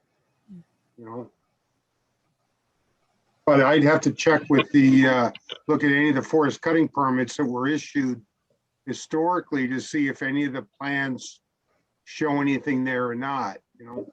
So I'd have to do historical digging in the forest cutting permits. Would this be a potential enforcement issue? Potentially. I won't say it is, I won't say it isn't. Just Yeah, and that was potential. that was sort of my where I was going, Miriam. And that's why I just posed the question to the commission. Hey, do you know if there was a permit? So just something for you, an observation made, something for you to be aware of. Maybe, I don't know how the files are organized. I don't know if Linda had an opportunity to delve into that, but maybe just a quick research to see if there was anything on the commission's end. And where is it? Is it sort of at the closest point between those two wetlands? Yeah. If you look at the stream that's labeled SMJR1, it connects, what are we looking at? You Like look flag. at the whole piece of the study area, this long skinny piece that goes through there is the existing access to this piece of the property. So if you look at the space between those wetlands and those streams, that's just the existing access. We just don't know how old that culvert is, or who put it in, or if they had permission to. I guess we'll need to go digging. So I kind of moved around in the comments a little bit there, but since Maria had that page up, it seemed to make sense. If we go back to my second page of comments, if the commission is comfortable leaving the culvert issue for now. Mhm. Okay. So when we were last on the site back in May, when I was out with the delineator, there were some slight modifications that had been made to the mean annual high water line of Barker Brook, which has a riverfront area which partially projects into the study area. And when I reviewed the previous revised plans, I didn't see those adjustments noted. They have been noted on this most recent review. So they were able to make those adjustments to depict two flags that were placed to encapsulate the mean annual high water line closer to the study area. Emily, could you just give me the comment number that you're? Yeah, I'm sorry. Absolutely. 7. Thank you. 7. Yeah. Is that really Barker Brook or is that Baker misspelled? Oh, that's Baker. I think that's Baker misspelled. Okay. Thanks, Janice. I don't remember Barker Brook. Yeah. I also had a question moving on to comment 8 on just the mapping. It looked like one of the bank flags wasn't located in the correct position. And that I've since compared this revision to the previous one. And the channel does constrict in that area, but the previous revision was not even, it just wasn't accurately depicting the width in that area. So they've since amended the location of 7. Yeah, the old plan for not having it in front of us, 7 was located slightly south of where it is, so it looked like it was actually on the opposite bank from where it's supposed to be.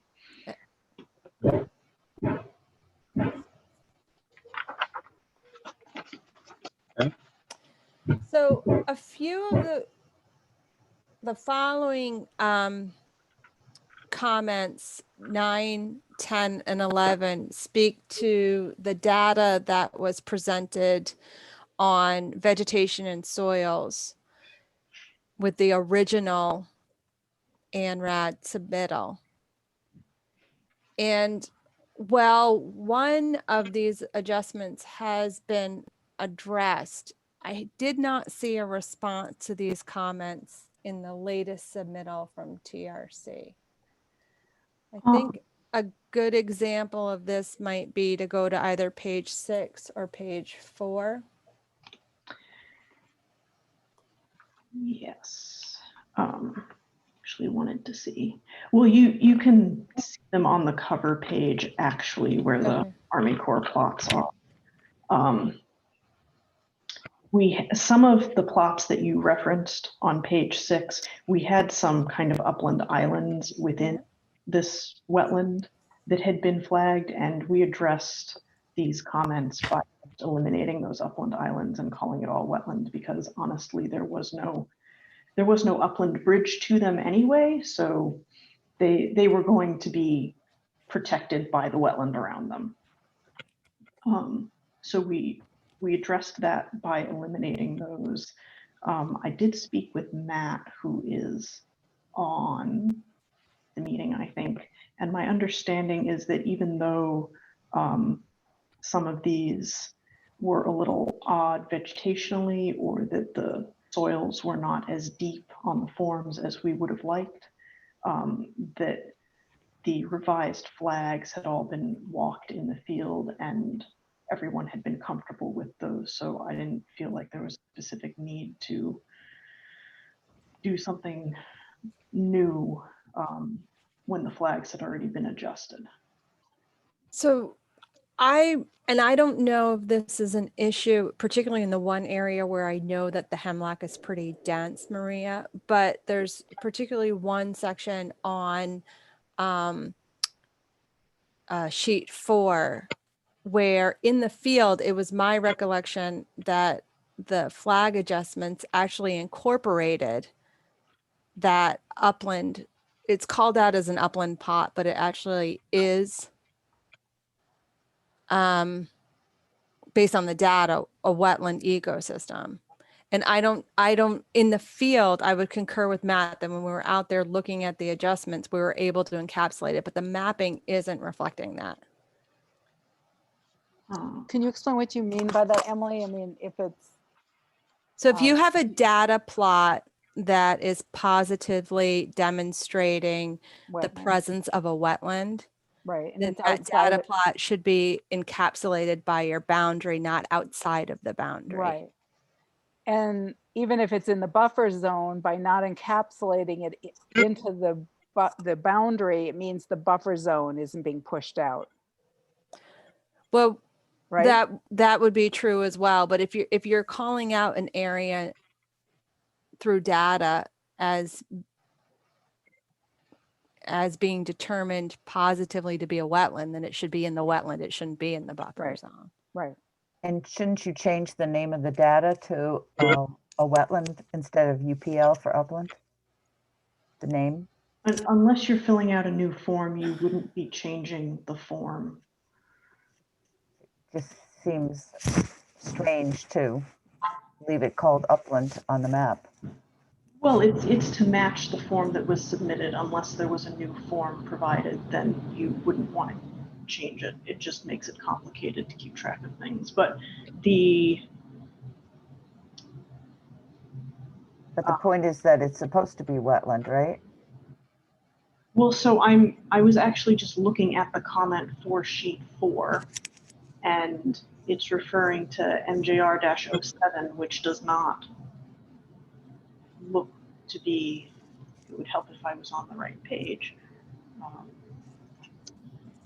Oh yeah, those comments are backwards. So WMJR 04 Upland 1 is on page 4.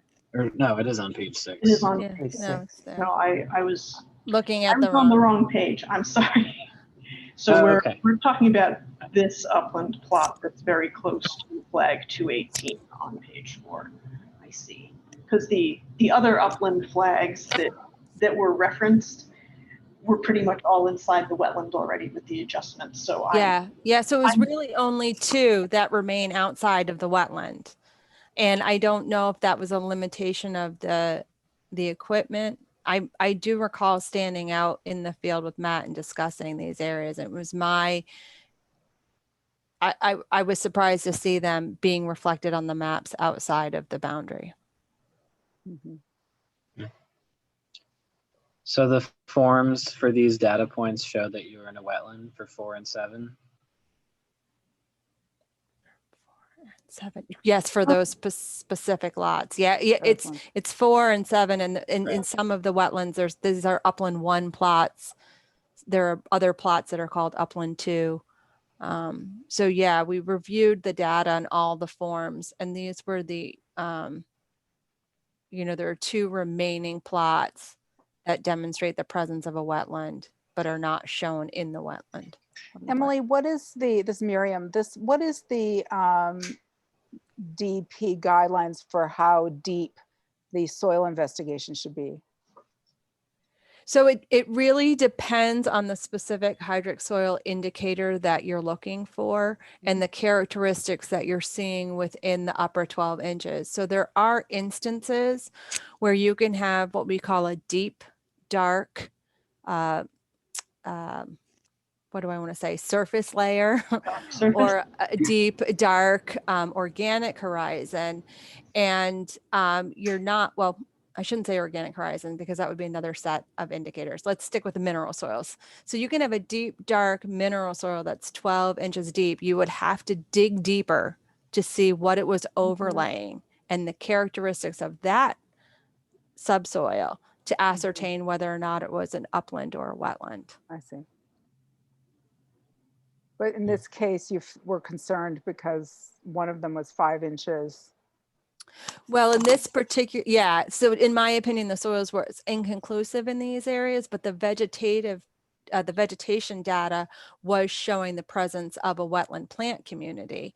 And in the instance of other indicators of hydrology, in the one area at least, there were indicators such as landform and geomorphic position that could have been used as indicators of hydrology. And in Massachusetts, you don't have to have all 3 parameters. If you have a wetland plant community and evidence of hydrology, even if your soils are inconclusive, that's enough data to demonstrate the presence of a wetland in the Commonwealth. So on the 2 in particular that we were talking about, the MJR04 and MJR07, both of those are still outside the wetland and they're still labeled as upland. That is correct. So that's what needs adjusting. And even if you move the line, I'm just wondering in terms of leaving sort of a false trail there to leave it called UPL. But we would not, unless we were filling out a new form, we wouldn't be changing the forms. It's supposed to match. It's basically saying this is the piece of documentation that had been provided so that it matches what was in the original report. That's why we would not change it. If we were filling out a brand new plot, then we would name it according to whatever it is. Well, shouldn't it be a new plot then if the decision is wrong based on that plot information? Not the old plot that we submitted, only if we were filling out a new form to give you. And why wouldn't you do that if you agree that it's wetland and you're calling it an upland? Because in a case like that, we would not fill out a new wetland plot because there's already a plot there. If we were going to give you anything in that case, we would give you a new upland plot where it changes to upland. We wouldn't go about renaming forms. That just creates confusion and a really even more paper trail to keep track of. It just, yeah, well, it just seems like the information isn't correct on the map if it leads people to believe that's an upland site. Well, I mean, I'm a little confused about, my understanding is that all of these flags have been looked at and agreed to at this point in the field, so I'm confused about why a flag would have been left there and not adjusted. So I think I can speak to that because I had boots on the ground. So it was my understanding that these adjustments had been made. I'm wondering if, similar to my previous comments, about the adjustments along the brook and about the adjustment to flag under number 7. My recollection is that Matt and I discussed these in the field and adjustments were made, but I'm not seeing the adjustments reflected on the plans. So I don't know. I think it may be correct in the field, Maria, but obviously there's something off on the plans. We will look into that then, because I definitely gave all the field visit dates and stuff to our GIS department, and those all should have been pulled in. So Is this something where the commission should make a decision if we are looking for more information, give you some guidance? I don't think so. I think it sounds like there are some flags that were adjusted that for whatever reason didn't get looped into this revision. So I think that it's just something that has to be added to the list of edits that I have going over here, that there are some flags that aren't showing up in the right place, and to figure out why that is. So you're willing to expand that wetland delineation to include those data points? If I'm understanding Emily correctly, the adjustments were made in the field and they're just not reflected on this plan set. So it's Right. been expanded. It's just not shown correctly right now. Right. And am I understanding that correctly, Emily? Or Yeah, that is my, it's been a while. I But know, I'm sorry. Matt, and I think Matt is on this call as well, but I know that we looked at these areas together. We spent a lot of time in the field together going over those flags. And it was my impression in the field that those plots would end up being incorporated, and then but they're not being shown as such. Okay, so I will look into that with these edits. But the flags in the field are in the correct spot, is my understanding. It's just that they're not correct on here. So if we have to, we'll send someone out to re-pick up the flags.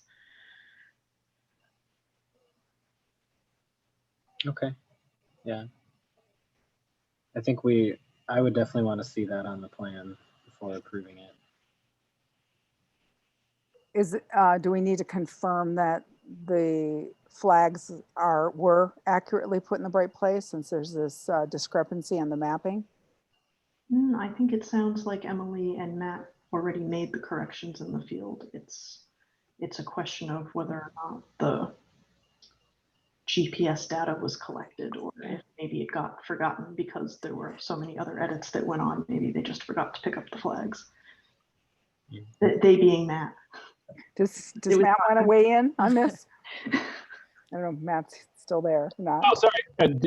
I don't know if you guys. We just heard you for a second, Matt. Matt, you're really quiet.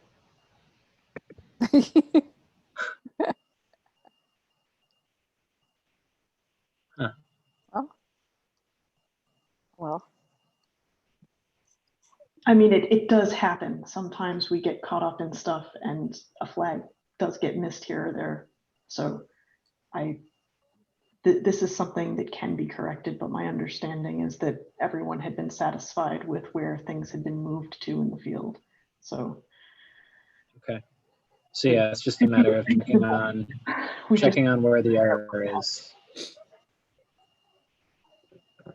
Yeah, and I'm happy to circle back with Maria and Matt on that point if it's helpful at all with my field notes, especially since it's difficult to hear Matt this evening. But yeah, I'm wondering if it's just a discrepancy with the plotting or if something was missed. You guys hear me now? Ah, there he is. Okay. Yes. Yeah. Yeah. If it may have been an issue with the GPS unit, it could have been accuracy issue due to tree cover. But in any case, I do remember we did go out to those areas. We did talk about them. So, yes. Okay. Thank you. Great. So it sounds like we're in agreement on next steps to address those two areas. If we go back to the second page of my comments, comment number 12 talks about making sure that there's a final revision date. I did note on the most recent submittal, I believe the front sheet gives us a revision date of January of this year, but the remaining sheets are showing an October 2020 date. That is correct. Sounds like we'll probably have another date after we get through the comments from this evening, but just want to make sure that all of the sheets are reflecting the correct revision date. Makes sense. Yep. Shall we go back to the comments, Emily?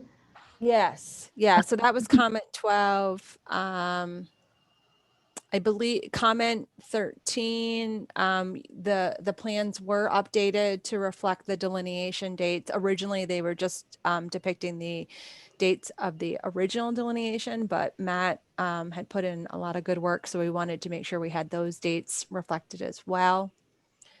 The legend has been updated to indicate terms such as bank and mean annual high water line. Moving on to comment 15, the site plans have been revised. So if you actually look, you'll see that there's a different designation, different color shading for the isolated wetland that was called out.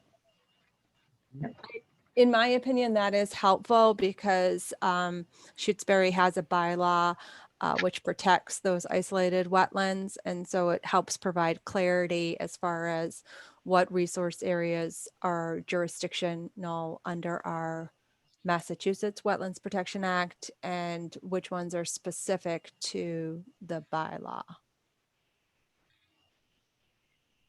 Yeah, I definitely find that helpful. Thanks for that suggestion. Comment 16 continues to speak to that isolated wetland. There was just a question about whether or not the applicant had vetted it to see if it met the characteristics and definition for isolated land subject to flooding. Maria, I believe you had a response to that. Yeah, so it's a pretty large isolated wetland, but our field data didn't indicate that it had the flooding necessary, particularly the necessary minimum depth throughout the wetland. So we don't feel like it meets the definition for isolated land subject to flooding. You had been on site visits during the high water part of the year for this wetland in April. So if it did meet this criteria, I think it, or had that amount of flooding in it, then I think it would have been pretty obvious to the people on site that it did that. But the other thing is that if I go and look at this, yeah, that is pretty much the whole wetland. If you look at the topography in this area, it's extremely flat relative to other areas on site. So there's not even a piece of this that we could say, oh, well, that piece is much deeper that floods. So you're saying that that wouldn't qualify as a protected wetland under the bylaw? No. It qualifies under the bylaw. It doesn't Okay. qualify under Mass DEP Oh, okay. as land subject to flooding. Thanks. Because it doesn't have a minimum of 6 inches of water depth through enough of it to have the volume that you need to qualify as that resource, which is why it's colored differently. If it had qualified as isolated land subject to flooding, then it wouldn't be a different color than the rest. Okay, thanks. And I believe that you included that in a written response in your cover page with this last revision. Is that correct, Maria? Yeah, it's in the cover letter part. Thank you.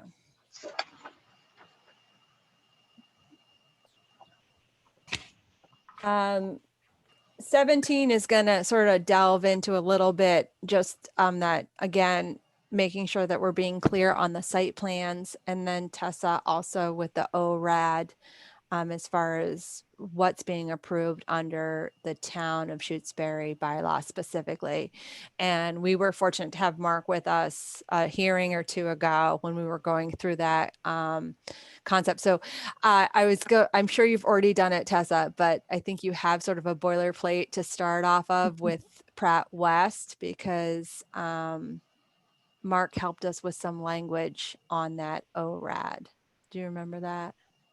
Yeah, I started with that one. Yeah, perfect. Yeah. Hopefully, I mean, if we get to that point, I can screen share what I started to draft and the commission can see whether it, and since Mark is here, he can also double check with us. Great. So that was comment 17. Comment 18, I just wanted to make the commission aware that there is a potential vernal pool nearby, and it is nestled within a wetland complex that extends into the subject parcel. And so in addition to being a protected wetland in those areas, bordering vegetated wetland, it also is providing vernal pool habitat as defined under the state regulations. So this is some information just to tuck away at this ANRAD level, but certainly if a notice of intent for a specific project were to come across the table to the commission, just a little more detail on the ecosystem for you to have if and when that happens and you're applying various performance standards. And comment number 19 also speaks to that as well. So just providing the commission with some information in regards to the outstanding resource water that is mapped within the parcel. This is Tessa just double checking. So the fact that it's not certified doesn't mean it still gets the same protections even though not certified. No, that's not 100% true. There is a different level when it's certified. But certainly if you were able to evaluate that area off property, as a competent source, you could determine whether or not there was in fact a vernal pool in that area, and then apply the habitat, per its definition. With a certified vernal pool, that process of data collection has already been handled, so you don't have to demonstrate it. Can I just ask like an educational question? Like if there was a notice of intent, does the Conservation Commission have the authority to consider other factors besides just where the wetland boundaries are? Like what, considering habitat that's outside of the project boundaries like this? So the interesting thing about vernal pool habitat, and I provided the definition to the commission there, is it's just that while the vernal pool might be off the subject property, the associated habitat projects into the subject property. So if a notice of intent was presenting a project that was going to impact that, in addition to all the interests that wetland is just naturally presumed to be protecting, you would have that added level. I see. Okay, got it. Thank you. But only if within a resource area. Vernal pool habitat does not extend into the buffer. Correct. And yes, and if I wasn't clear, I apologize. That's why I was speaking to the BVW in that area. Yes. Right. Okay, thank you.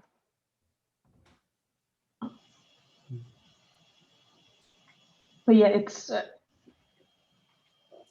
Mark and Emily answered that very nicely, but also, you know, I've worked with a number of commissions that even, especially in a case like this where it's off-site and it's a separate property that the applicant would not necessarily ever be able to get permission to go on to. I know a lot of commissions that consider a potential vernal pool, especially if it can't be physically researched, and just say, you know, we'd rather you treat it as if it is certified. That's a pretty common stance to take.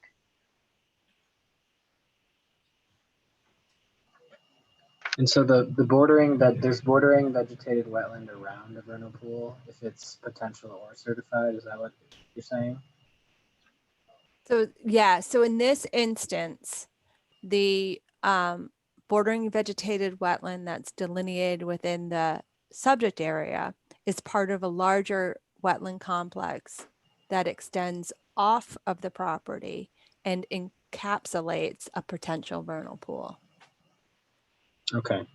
And vernal pools and wetlands don't understand property lines. So when you are being, and this is a challenge for commissions, but when you're being presented a notice of intent, you know, specific to a project, but you still want to understand the ecological setting of the resource area that you're protecting. That's all. Right, and that's another reason that we included the GIS marker for this potential vernal pool on here, so that going forward, we all know and remember that it's there. Mm-hmm.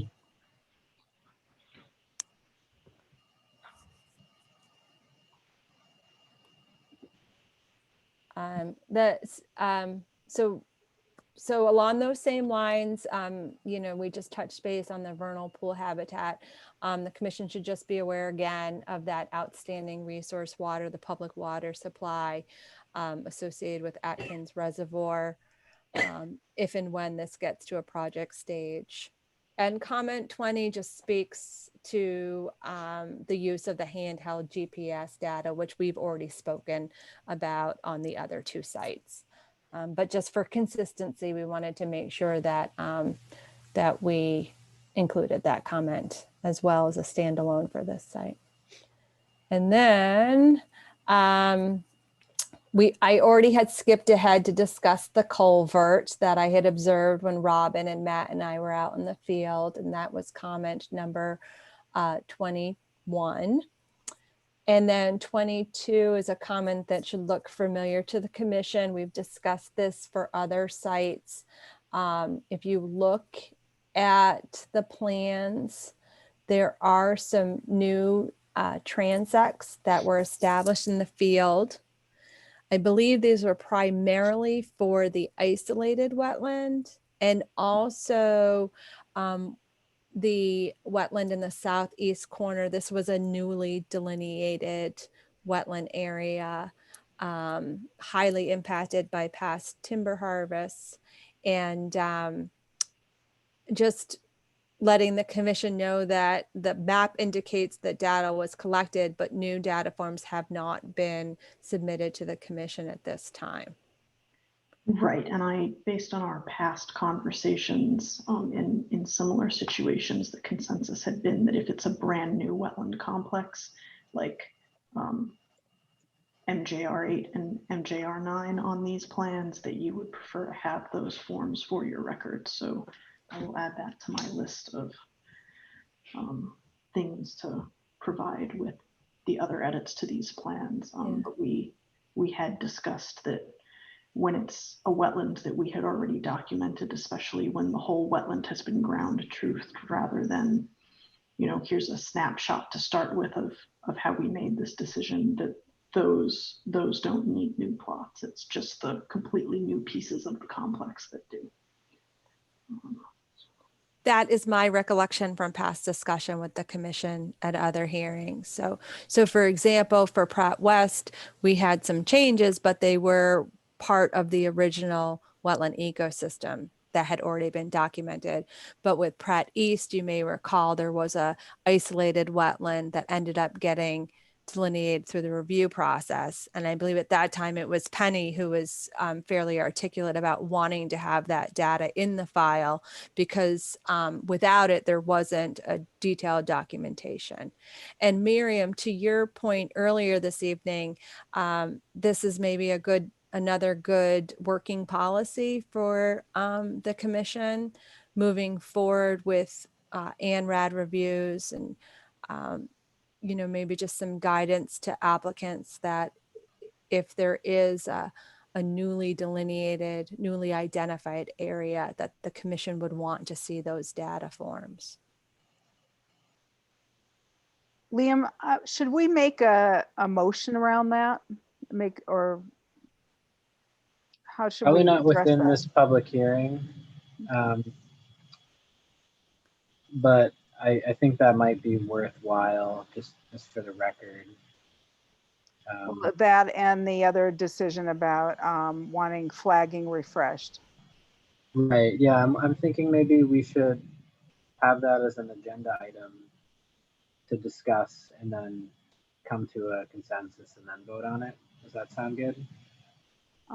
Only if delaying it till the next meeting isn't going to jam anybody up with Right. what TRC needs to do. I agree with Liam that I think it should be handled as a separate item outside of this public hearing. I'm just, it's already been a late night for all of us, and I'm just trying to, again, utilize the experience that we've had, that TRC has had, moving forward for upcoming reviews with TRC, but also for the commission in general. ANRAD seem to be more and more popular these days, and so just taking some notes on experiences learned so that you have a working policy moving forward, I think is helpful both to the commission and to the applicants as you go through the process. Great.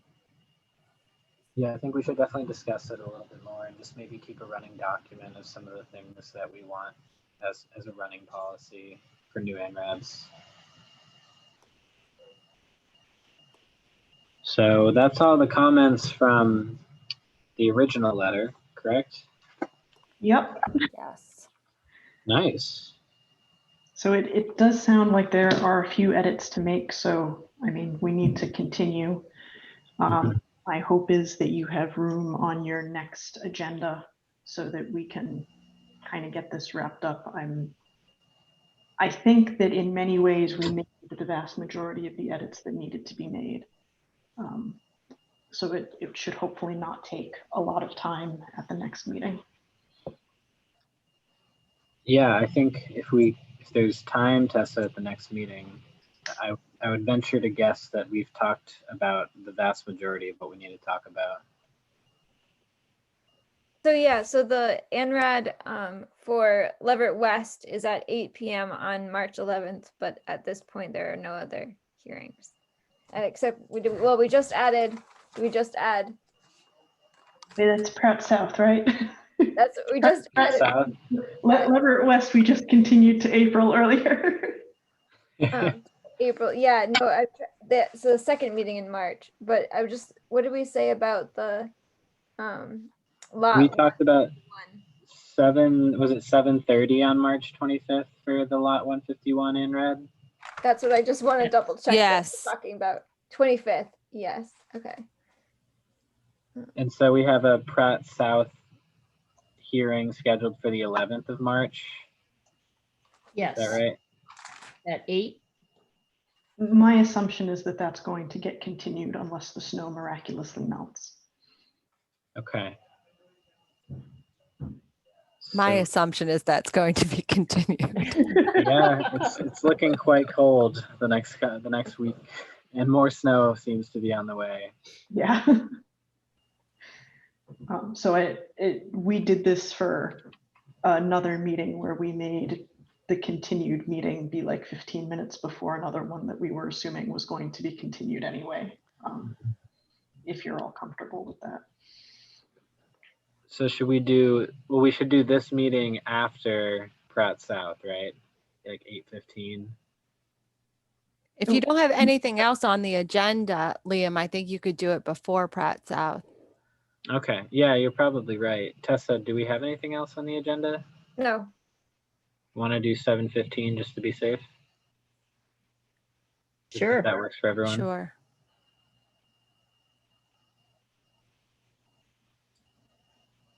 So that's March 11th. Yep. Thank you, everyone. Yeah. We need Thank you. Yes. Thank you, everybody. So I'll go ahead and move that we continue the public hearing for the ANRAD at lot ZQ6 to March 11th at 7:15 p.m. I second that. All right, so let's get a roll call vote. David? Aye. Defont? Aye. Harrington, Aye. and Cregan, aye. All right. Well, thanks for the review of the comments, Emily. It's always a learning experience, and thanks to you too, Maria. Thank you. Our pleasure. We like talking about this stuff. Tessa, before I head off for Yeah, the that's evening. what I was just gonna ask. Yeah. Go Yeah, ahead. I was just wondered if you were going to be able to attend the next meeting or if you would be willing to talk about the ORAD findings. Yeah, we'll be able to work through that. I don't anticipate it's going to be a long meeting. I think this was the doozy. And I'm still able to eke out some consulting hours because I'm not commuting to Shutesbury for these meetings. So that helps us with the budget as well. I would recommend that, as we already discussed, you use the previous ORAD as a jumping point. Sounds like you've done that.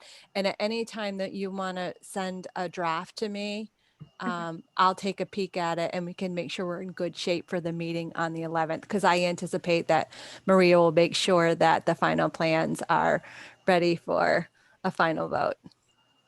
That's great. Great. That's That's greatly certainly my appreciate. goal. Yeah. That's wonderful. Thank you.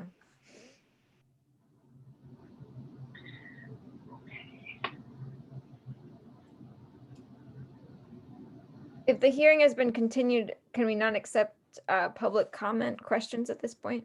Or Are there public questions? No, Ashley's here. Muted. We got all excited and forgot. I Yeah. think that all of my questions pretty much have been answered, and I do have a couple that I think I would send in an email to the commission that maybe could be discussed the next time. It's late. Okay, yeah, apologies for not asking. I think we just kind of went through the comments and then we said we're all done. So I think we'll just need to make a note to allow time for public comment as well. But yeah, if you could email your questions, that would be great too. Okay, sure. Yeah, thank you. Yeah, and Tessa, if you could, when you get those questions, if you don't mind sending them to us, then we can be ready to answer them for just efficiency. Yeah, that sounds great. yep, that's easy enough to do with internet. Thank you. Forwarding things is very straightforward. All right.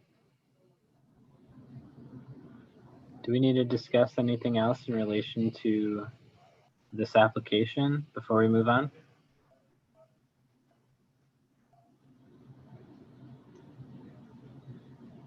Doesn't sound like it. All right. Thanks, everyone. Yeah, thank you. Thank you. You both. All Have a right. great night, everyone. Thank you. Take care. Thanks.